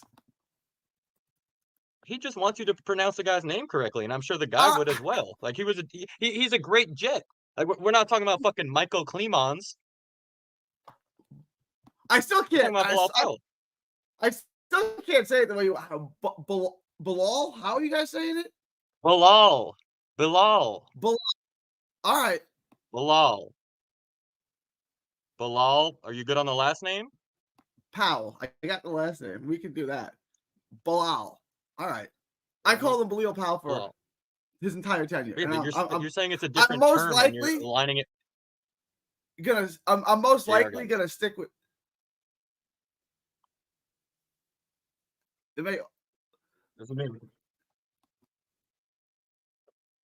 Yeah, Balil is a Hebrew word. I guess it's Arabic too. That means wickedness. I don't care what Balil is. I'm talking about a different name and a different spelling and a different everything. He's right. It's not a biblical name. It's an Arabic name that's important in the Islamic tradition. The name Bilal is Arabic, means moisture. What you're talking about, you said Balil? Spell Balil? Belial, I guess. Belial.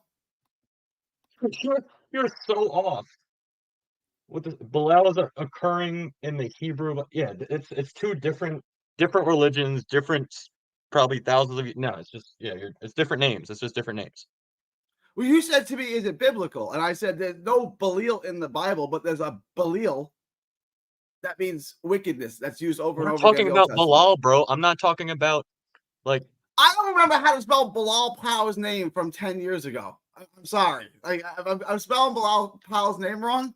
That's my bad. I got a parlay for you today, though. I got a parlay for you today, Nate. Is this boxing? You're the greatest in the world. Yeah. Go ahead, talk to me. On the Pro Box card tonight, take Chris Colbert and Sandy Erdenbat on the money line. 2-leg parlay. You'll hit it. Did you pronounce both of those names correctly? Probably not. Chris Colbert, I'm pretty sure I got right. That's my homeboy. I'm pretty sure I got Chris Colbert. That's an easy one. Sandy Erdenbat, I'm pretty sure I'm saying that right. I don't really speak his name's probably Mongolian. Sandy, bro. You probably didn't even spell it right. Sandy, it starts with a T. Sandy Erdenbat, I'm pretty sure I'm saying that right, but it could be a Balil Powell thing. Bilal Powell? I mean, you just spelled it wrong. It's one thing, like, sometimes Hispanic people in New York will call me, like, Nate, because they see Nate. It's like, that's one thing. They're seeing it, and they're just pronouncing it different. You just spelled it wrong and made up your own thing. You remember how to spell Bilal Powell? I remember how to pronounce it. I don't care about, like, Santonio. He's not all of a sudden, like Santana Holmes. He's still Santonio Holmes. Bilal is always Bilal. Again, we're not talking about a guy that was here for a week. Maybe if Joe Douglas drafted him, you would have remembered him. All right. Joe Douglas should have been fired 2 days before he was hired. Got to appreciate Nate there holding Gary accountable. That's what the show's all about. Well done. Ladies and gentlemen, at our watch party on Sunday, I'm expecting many Jet chants.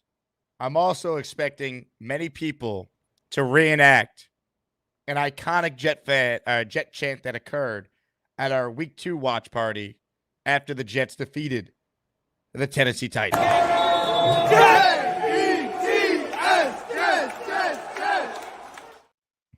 Bushwhacker Neil is on the line. Hello, Neil.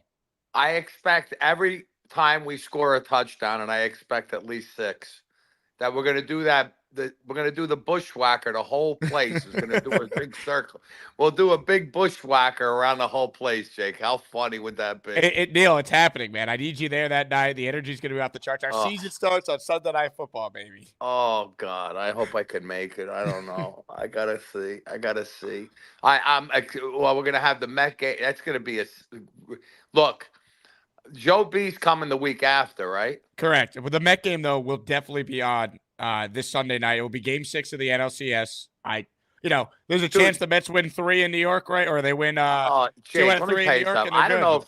Listen, I don't know if my freaking heart could take it, man. I don't know if I could take all this shit. You better have an EMT on call, because I got to tell you something. Between the Jets and the Mets, you think you need you're talking about an Apple Watch.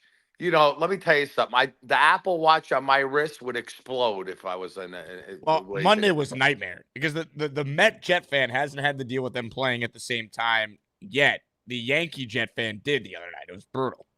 Yeah, we had the Met game on the thing above.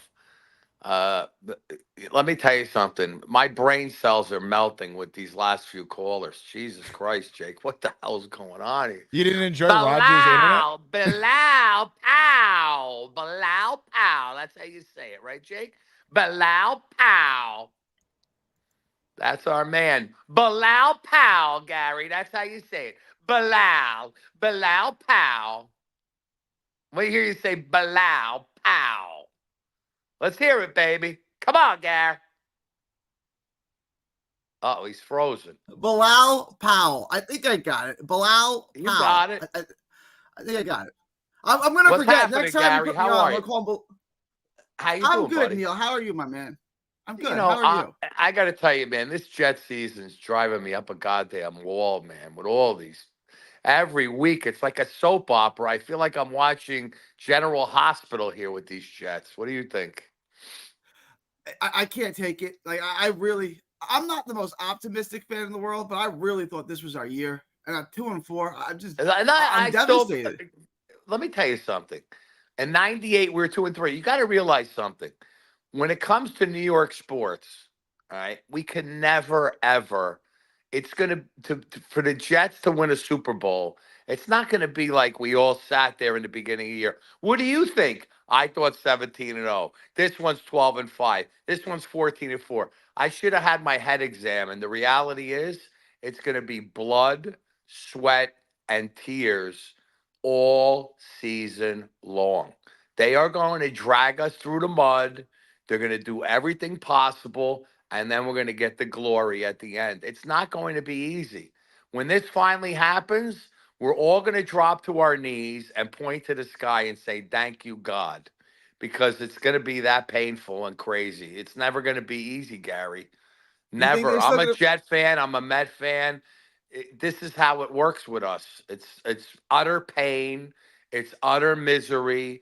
It's a roller coaster of emotions. And you got to be a really tough guy with tough character. And you got that character. You're a boxing guy. We're going to take a lot of punches here, Gary. You're going to take so many punches. And Jake is going to look like he's 60 by the time the season's over. He's going to look like me. You still That's believe we what's can going to make end the up playoffs, happening. Neil? We still making the playoffs? Absolutely. Oh yeah, the dream season we've been waiting for is happening. Making the playoffs with this team. We just got Davante Adams. We're going to score points. Look, the points are going to be there. The only doubt's going to be the defense is my only problem. I can't believe we're not going to score points on every team. Yes, I'm worried about the Pittsburgh defense. Sure, I'm worried about it. They've got a great defense. But you can't sack a quarterback if he gets rid of the ball in 2 seconds. And I'm telling you, Rodgers is going to be getting rid of that ball. Davante knows exactly where he wants to go. Garrett's going to be wide open. I mean, it's going to be. I would love to call plays for this offense. Every single play you call is going to be wide open. Who's going to cover Davante Maybe Adams that's what and we Garrett? need, Neil. Maybe we need Neil from Garden City calling the No, I'm not going to call plays. I'll leave that to Jake. I'll leave that to other guys. I just know one thing. I liked what I saw on Sunday. We should have had, like Roger said, if we're 2 out of 4 in the red zone, we score and jerky idiot Greg, the third leg, hits those two, at least one of the 2 chip shots. That's 10 more points. That's 30. If he hits both of them, it's 33. If we score 3 out of 4 in the red zone, it's 37. I mean, we had enough offense there to score 31 to 37 points against What do we do Buffalo, about who's kicker, a good Neil? defense. What What's do we that? do about kicker? Kicker's becoming a real problem. We've lost 2 games because of kicker. What do we do about I know, kicker? I know. Look, Greg, we got to trust Greg the leg here, and we got to be more aggressive. Look, on offense now, 4th and 4 and the 40-yard line, we got to stop thinking about kicking field goals now we have this offense. How are we not going to get first downs on 4 yards or 3 yards to go? It's going to be easy.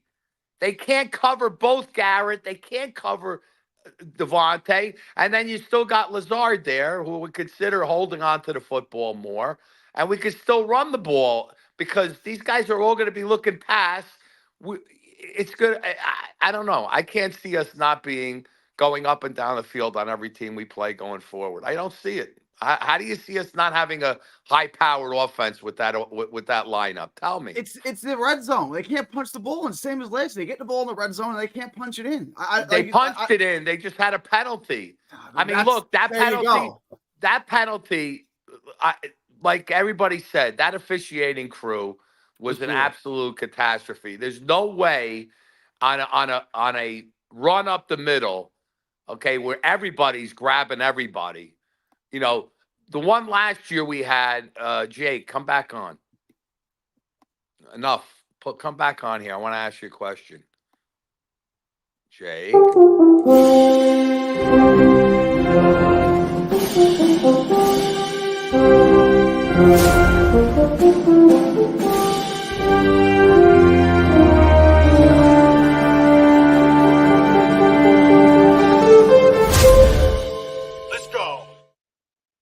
I'm back, Neil. I'm back. I'm ready. There you go. Jake, when we had the holding penalty last year, Uzama, Yes, in Vegas. that was a real holding call. Okay. That was one where he came across and he was integral in the running play there. That was a legitimate penalty. You don't call penalties on a left tackle that's 5 yards away from where the guy's running. It was a stupid call.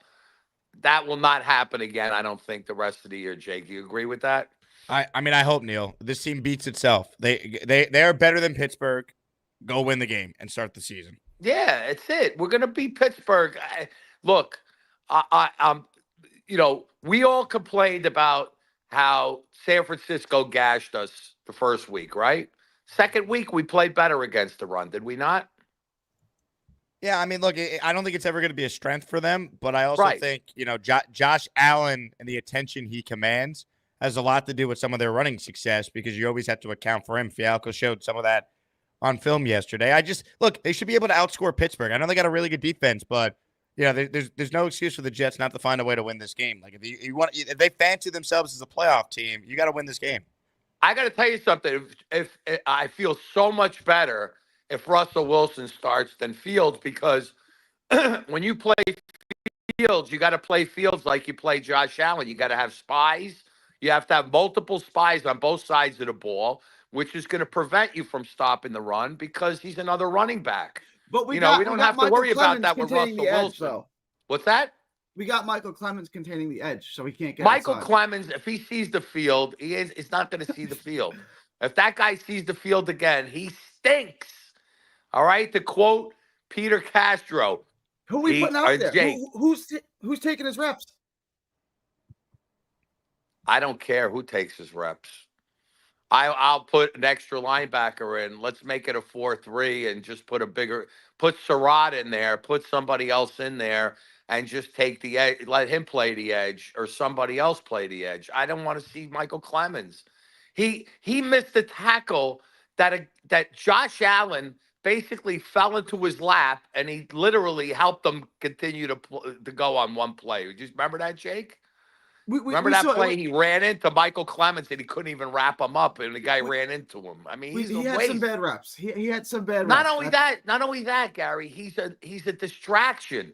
I was watching, in between when they went to commercial break, the stadium went dark, and I see all these players like pushing each other, and he's in the middle of it all. The guy's a big, stupid gorilla who shouldn't even be on the team. Oh, Jesus, Neil. You know what I'm saying? He's a big fight. He's a On fight. behalf of the Jake Asman Show, we apologize for the foul language.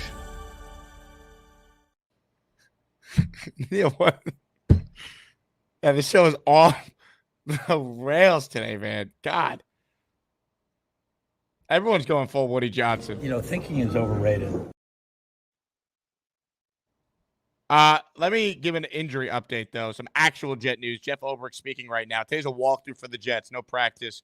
However, Davante Adams will participate fully. His hamstring is magically healed, baby.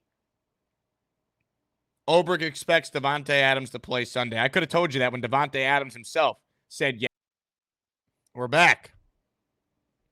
All right, other injury updates here. It doesn't sound like DJ Reed or Michael Carter are going to play.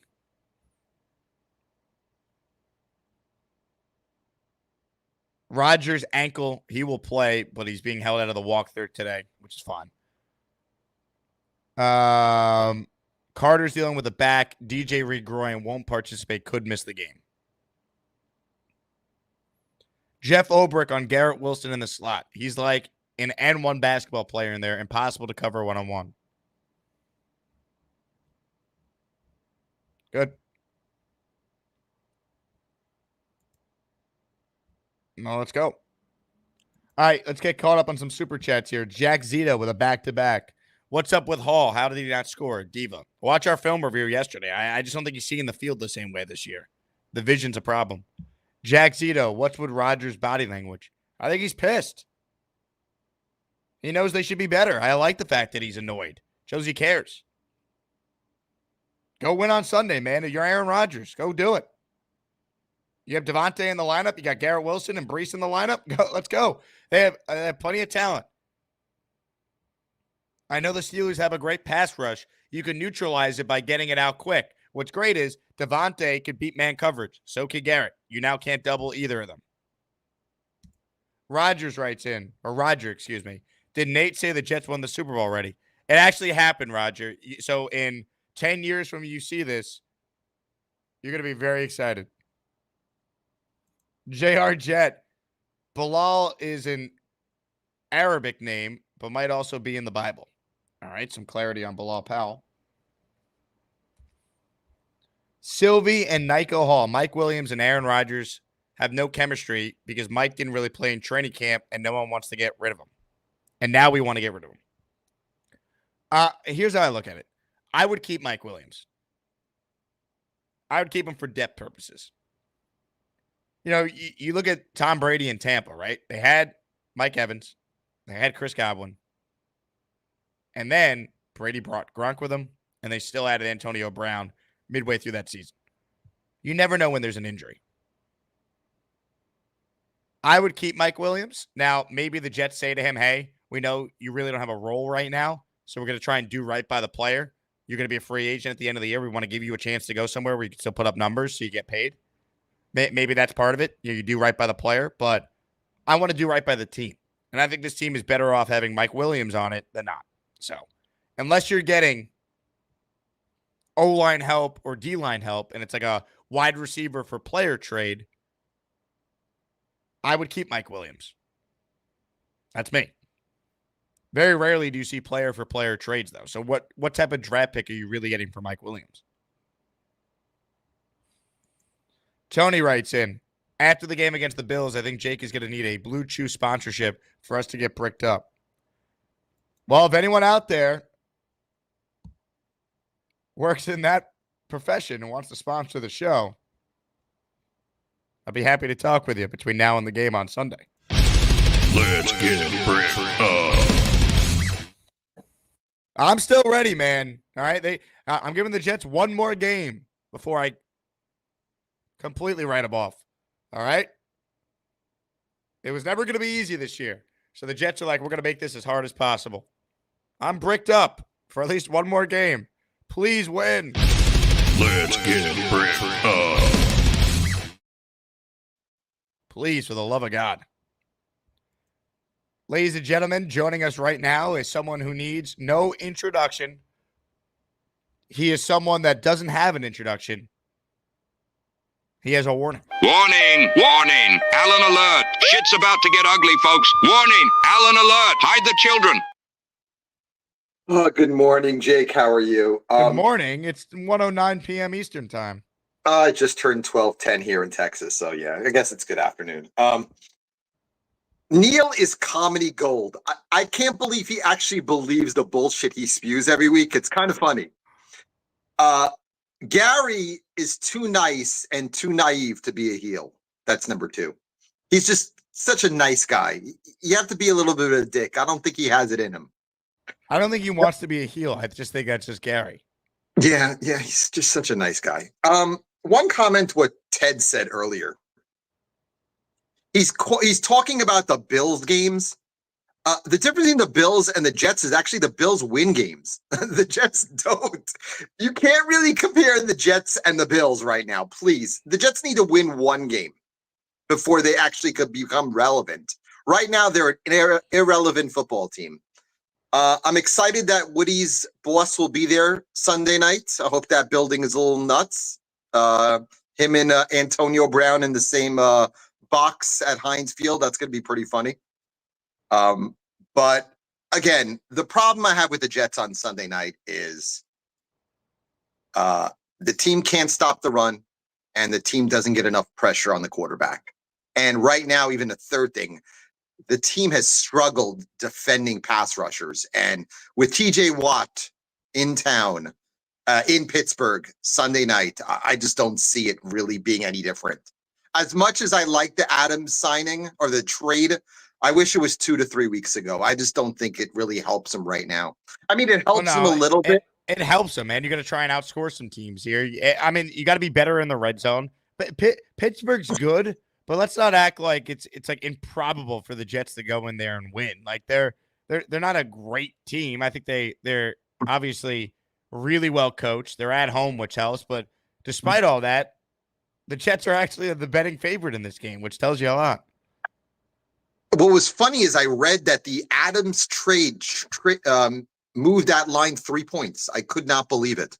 That's what it was said this morning. But it was 2. It was 2 yesterday, and now 1.5. No, they anticipated the deal, and it actually initially started as Pittsburgh -1.5, and then it moved to Jets 1.5.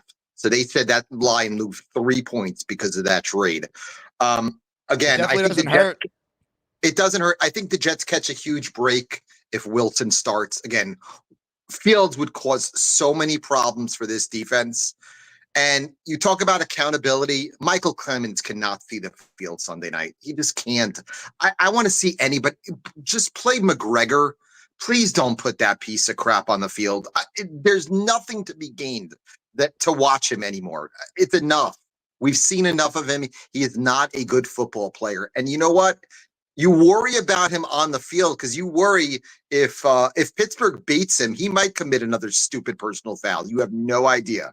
But again, get him off the field. I don't want to see him anymore. I know he's Gary's crush, but he's a shitty football player. Enough. He's not any good. I mean, he stinks. Yeah. But again, listening to Neil talk is just comedy gold. I swear to God. Thank God for him because he brings laughter to another shitty Jets season. But thank you very much, Jacob. The season starts on Sunday, Alan. You were picking the Jets to win on Monday, and now you were just a game off. They're going to win on Sunday night. That's how this works. And one final comment. Can Garrett Cole please opt out? Thank you very much. No, you don't want to opt out. No, you don't. How about they win the World Series first so we can worry about the offseason after that? See, that's the thing with you. You can't even enjoy anything. Like, you're the worst kind of fan. He was awful last night. He was not good. At least he didn't give up the big home run. Clay bailed him out, when he did bail him out. Yes. They're going to go to the World. They're going to go to the World Series. They better.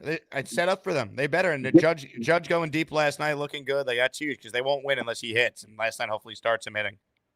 And please take Wells out of the cleanup spot. That's another Yes. thing. Rizzo should hit 4, Stanton 5 if you want to do the righty-lefty in the middle of Judge and Stanton. Correct. Appreciate it, Jake. Again, Sunday night could be the end of the season and the beginning of the end for Joe Douglas. And the end of listening to Bonesy talk about the three-legged wonder starting Sunday night. Have a good one, Jacob. Alan, farewell. Hit the like button if you're just tuning in. We got time for a couple more calls, then we'll wrap. We got Jeff Parles at 4 p.m. Eastern today. Trying to live prod writes in. You could praise a receiver, but you can't criticize in public. Grow up, toughen up, stop being sensitive. I saw nothing wrong with Rodgers calling out Mike Williams. Yeah, I mean, it's tricky because we all want accountability. Rodgers talks about how he needs to be better. He owns it, and then is asked a very specific question about the route. You know, could he have said something different like what Kyle Clifton brought up? Hey, you know, we weren't on the same page there. I got to get on the same page with them. Like, he could, or he could just tell you exactly what happened, that Mike Williams ran the wrong route, which is true. I mean, once again, this was Dan Orlovsky on his social media account breaking down that play. This guy played quarterback in the NFL. He would know. All right, so the final interception, late game last night. Where's the execution need to be better? What's Rodgers talking about post-game when he's saying, hey, I'm expecting Mike to be on a red line, taking their shot downfield? All the details attached to it. Again, a massive part of this is the details of offensive execution. Okay, so number one, when Aaron's talking about the red line, every team essentially has a red line that is painted from end zone to end zone, and it will go 5 yards from the sideline. So up here, 5 yards from the sideline, and it'll be painted all the way down the field. And when they throw vertical shots outside, you tell the wide receiver, hold the red line, stay on the red line.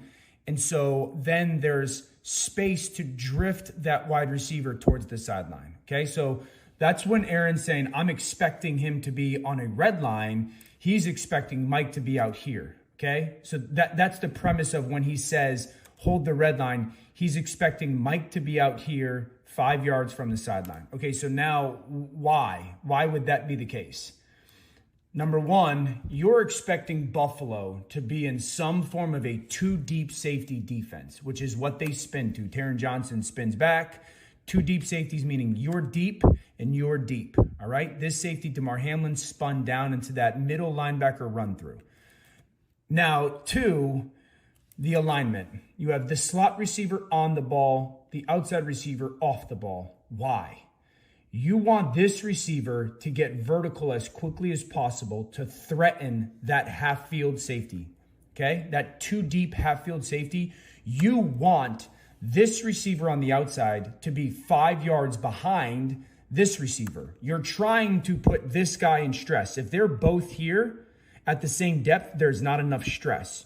You want this safety to feel that speed down the field and that I have to go cover him and almost void that really deep half priority or rule and play this receiver. And as this safety leaves, you want this then receiver to replace, okay? So you want that disparity. That's perfect right there. The only problem is you want Mike here. You want Mike to be about 6 or 7 yards wider. Now, if Mike is 6 or 7 yards wider, then you've really got something cooking. Now, is this ball going to be underthrown? Absolutely. But you don't mind the underthrow. If Mike, I promise you, if Mike is here, he's going to go make this catch. He's not going to slip. He's not going to need, the adjustment is going to be outside in rather than rolling over inside out. So that's exactly what happens. This is a really good play call. It's really good protection. It's fantastic by the slot. You get the safety to do exactly what you want. You just need Mike, after he gets to here, to widen. You need him to strain for width to get to there. If he does that, I believe he doesn't slip. It's an outside in rather than an inside out adjustment. And I think his size goes and makes that catch. I mean, these are the differences in winning and losing. These plays. This is just one example. Greg Zuerlein does his job, they win. Like, every play matters in football. It really does. But this team's better than their record. Go and prove it. Brooklyn Born writes in, Jake, been watching and following for 11 months now. This has to be the most entertaining yet. This show's the best, man. You guys make it all possible. We got the best listeners all around the world, as I learned after coming back from London a week and a half ago now. Hit that like button if you haven't. We got 634 people watching live. You know what? No one has gifted a membership yet during the show, so I'm going to do it myself. All right? We got the best listeners. If you watch the show, you already know that. So I'm going to gift 5 memberships right now. All right? If you want to gift the membership, here's how you do it. Or you want to receive a membership, I should say. You have to be subscribed to the channel, like the video, and the YouTube algorithm, if you're lucky, might reward you. As soon as this loads, I'll do it. Stand by. Here we go, baby. 5 memberships being gifted right now. Boom. 5 spot. Channel memberships. They've been gifted. Hit it, Woody. You know, thinking is overrated. I didn't think. I just did it. All right, here we go. We got 5 new members. Minnesota Jet fan. Ruben Rivera. TV Mark Francis. Alex Bozivansky. And Robert Van Arnberg. Boom. 5 new members. If you want a membership, click on my name there. Turn on gift receipts. Now someone else might make it rain, and you got a chance to get one. I got time for a couple more calls here. Let's say hello to Iowa Paul, and then we'll go to Chad Jet. What's up, Iowa Paul? What's up, Jake? How we doing? Oh, living the dream, man. Living the dream. The Jets season, you know, in my mind, nothing's happened so far this year, and week 1 is on Sunday night. Yeah, that's one way to do it. I've been trying to figure out what my expectations should be for the rest of the year. I'm losing energy to follow the team, to be honest. That was a pretty obviously we all know how big of a letdown Monday night was. But yeah, it just seems like we have so many holes on the team, especially on defense. Got a mediocre defensive line, mediocre offensive line, mediocre coaching staff, and now a mediocre kicker. So I don't know. It just doesn't seem like we're a winning team. Seems like we're more prone to choking than just making the basic play to get it done. Well, you hope that some of those things you bring up get better, right? Like, is Greg Zuerlein now this bad? Like, he can't hit 33-yard kicks? Like we're talking about a very small margin for error this team has had in these games. They haven't played great in 2 of them, and they very easily could have won them, So, like, that's how you could spin it forward, but none of it matters unless they win on Sunday, Paul. I mean, that's where this all starts. Yeah, I mean, basically. Are you Greg Zuerlein, by the way? Thankfully, I'm not. Maybe that's why we had these issues on Monday. You were actually out there playing a prank on this fan base. Oh, that'd be great. That'd be great if the real Greg the Leg could pop on in and hit some kicks. Yeah, man. I mean, if we lose Sunday, of course, we'll all convince ourselves that the season's not over again. But because mathematically it won't be over, of course. No. But yeah, man. I mean, on the Mike Williams front, I really do think we should not trade the guy unless a desperate team gives us like a 3rd-round pick.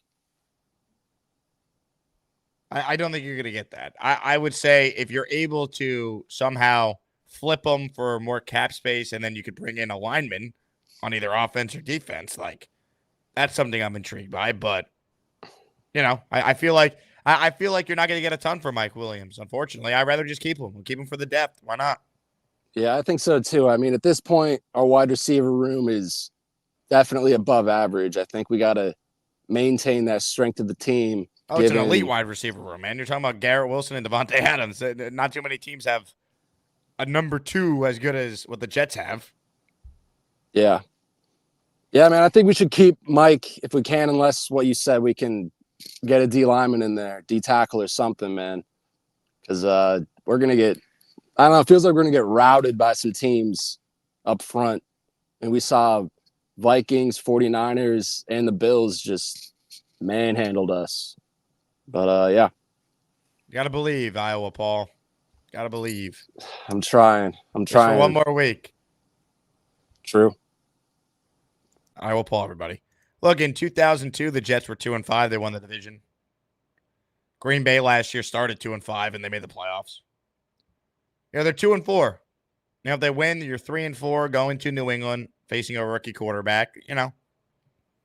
You could start to see the path. Like, if you just look at the Jets' schedule right now, I think 8-3 is realistic. Now, they got to do it, but, we're talking about this team now with Davante Adams. They're a better team, so go do it. I actually do think it's good they're going on the road. I think Robby Sabo mentioned that. I don't think that's a bad thing. Let this team kind of come together. Tenacious says, tell YouTube to allow gifting from the iPhone. Mr. Tube, if you're listening, please allow membership gifting from the iPhone.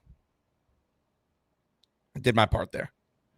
All right, one last call here, and then we're back in less than 3 hours with Mr. Parles. Chad Jett joins us now. Hello, Chad. Hey, what's up, Jake? How you doing? Living the dream, Chad. How are you?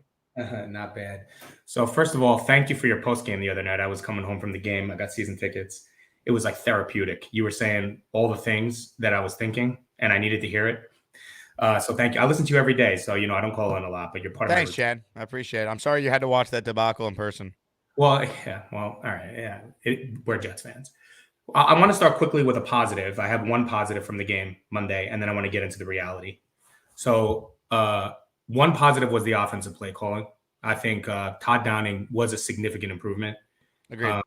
He had motion. He did not run 12 personnel. He was calling good plays. He was getting Brees in space, all that. So that's the positive for me, like Todd Downing, clear upgrade. Now let's get to the reality. So I've been a Jets fan my whole life, right? Most of us have. I've seen a lot, right? I've seen 2002, you just referenced, and I've seen a lot of other things that are very Jets. Here's the thing about this team, and this is the part that's really frustrating. It's not even the record. They're 2-4. It's sports, right? You win games, you lose games. That's what happens, right? It's the way they're losing. And if you think about this team as a whole, if you think about the core of the team outside of like five guys, like A-Rod, Tyron Smith, Morgan Moses, even he might fall into this category. All these guys don't know how to win. They have been, and this is what falls on Saleh. The core of this team, he kind of like plateaued at a standard of we're going to get better and improve and we're going to look at it, and they flatlined. None of these guys know how to win. They know how to lose. And we're watching them find ways to lose every single week, right? That Mike Williams clip is a perfect example. It's just one of the many things. It's a very basic play, right? You got to be where you got to be. If he's where he is, we might win that game, right? Brees Hall taking the ball 47 yards down the sideline and just crumpling like origami on the sideline. Like, these guys just find ways to lose. I don't want to hear from this team anymore. We're talented, best team I've had in 25 years, all this nonsense, right? Like, just win the game. Like, at this point, and this is the part that I think hurts the most for the Jet fans, is that it's the way we're losing. If we were just getting beat, hey man, that's life, right? That's sports. You accept it. But watching this with Greg Zuerlein missing 2 field goals, I was at that game, and when he lined up for that like 30-yard field goal, everyone was like, "Oh, we're gonna tie the game." And I looked around the section, I was like, "If he hits it," right? Like, all of these little things, and the penalties on Monday. Listen, some of them were nonsense that we committed, and some of them were just outrageous from the refs. Like, we knew it is what it is. But the week before against the Vikings, not having a first down till midway through the second quarter. What are we doing? The week before that against Denver, you put up what? You can't score. You lose. The other team puts up 9 and you lose. Like, this team has got to get it together. I don't want to hear from Sauce about the negativity on social media. How about win a game, man? How about catch the ball in the end zone? Yep. People don't want to be negative. You think we want to sit here and be negative? No one does. But compete. And if you get beat, you get beat. But stop beating yourselves, I hope someone from the Jets watches this. Stop beating yourselves. Like, enough. Just win. Chad, great call, man. Call back more. I appreciate that. That's really what it comes down to. It's all talk until they win a game. And look, the season is not over, but they have put themselves in a hole. So now you got to dig out of the hole. And look, two of those games you referenced, Chad, was pre-Obrick taking over. And I do agree with you. If you do want to find positives now that we're a couple days removed, the play calling was a lot better. The problem was the execution in the red zone wasn't good enough. But that wasn't on Downing. Downing caught a really good play with Braylon Allen as the fullback. All the attention went to Brees. They faked the toss, and Braylon Allen scored a touchdown. That was a good call. Yeah, and staying with Brees, opening drive of the game, man. They end up with 3. They should have been 7. They're going right down the field. That first drive was great. They got the running game going. They got Garrett on a crosser that picked up big yards after catch. And Brees dropped a 3rd and 4. That he's trying to one-hand a ball that he didn't need to. Just catch it with 2 hands. He's thinking too much. I know statistically he had a really good game. He should have had a touchdown. I just think this Jets team is pressing. And I think Garrett's coming out of it. He's looked good 2 weeks in a row. Now you have Davante. I know the Pittsburgh Steelers have a very good defense. Ball's got to be out quick. Do not give TJ Watt any opportunities to wreck the game. That's how you got to do it. And show up, man. Season's on the line. Now or never. This team is so much better than 2-4. That's what's just agonizing about the season. But ownership doubled down yesterday. So now go and win the game. Allen. Wow. A 5 spot of channel membership.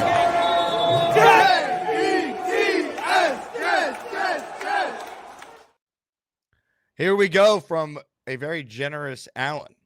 Keaton Belton, Ron Motivated, Knock Andrew, Ozzy 221, and Tank Shizu, all receiving channel memberships. If you got one from Allen, say thank you. And click that like button and subscribe to the channel if you want to be an official Asmaniac. JJ in the house. Go time, baby. We're winning. We are a winning team starting this Sunday. We're going on a streak. Let's go. Please. Please. That's it. Reminder, this show's available in podcast form on either Apple or Spotify. So check it out if you haven't done so already. I want to thank the audience. We're back in a few short hours. Jeff Parles will join us at 4 p.m. Eastern in his weekly spot on the show. So I want to thank you all for being a part of it. If you want to join the Patreon, do it now, baby. Patreon.com/Jake Asman Show. I want to give a huge shout out to Philip and Emmaus for being our 2 most recent Patreon subscribers. If you want a Davante Adams jersey for $30, I will share the link with people exclusively on the Patreon. Patreon.com/Jake Asman Show. Thank you all for your support. We're back in a bit. I end tonight's show with one message. Let's get bricked up. Let's get bricked up.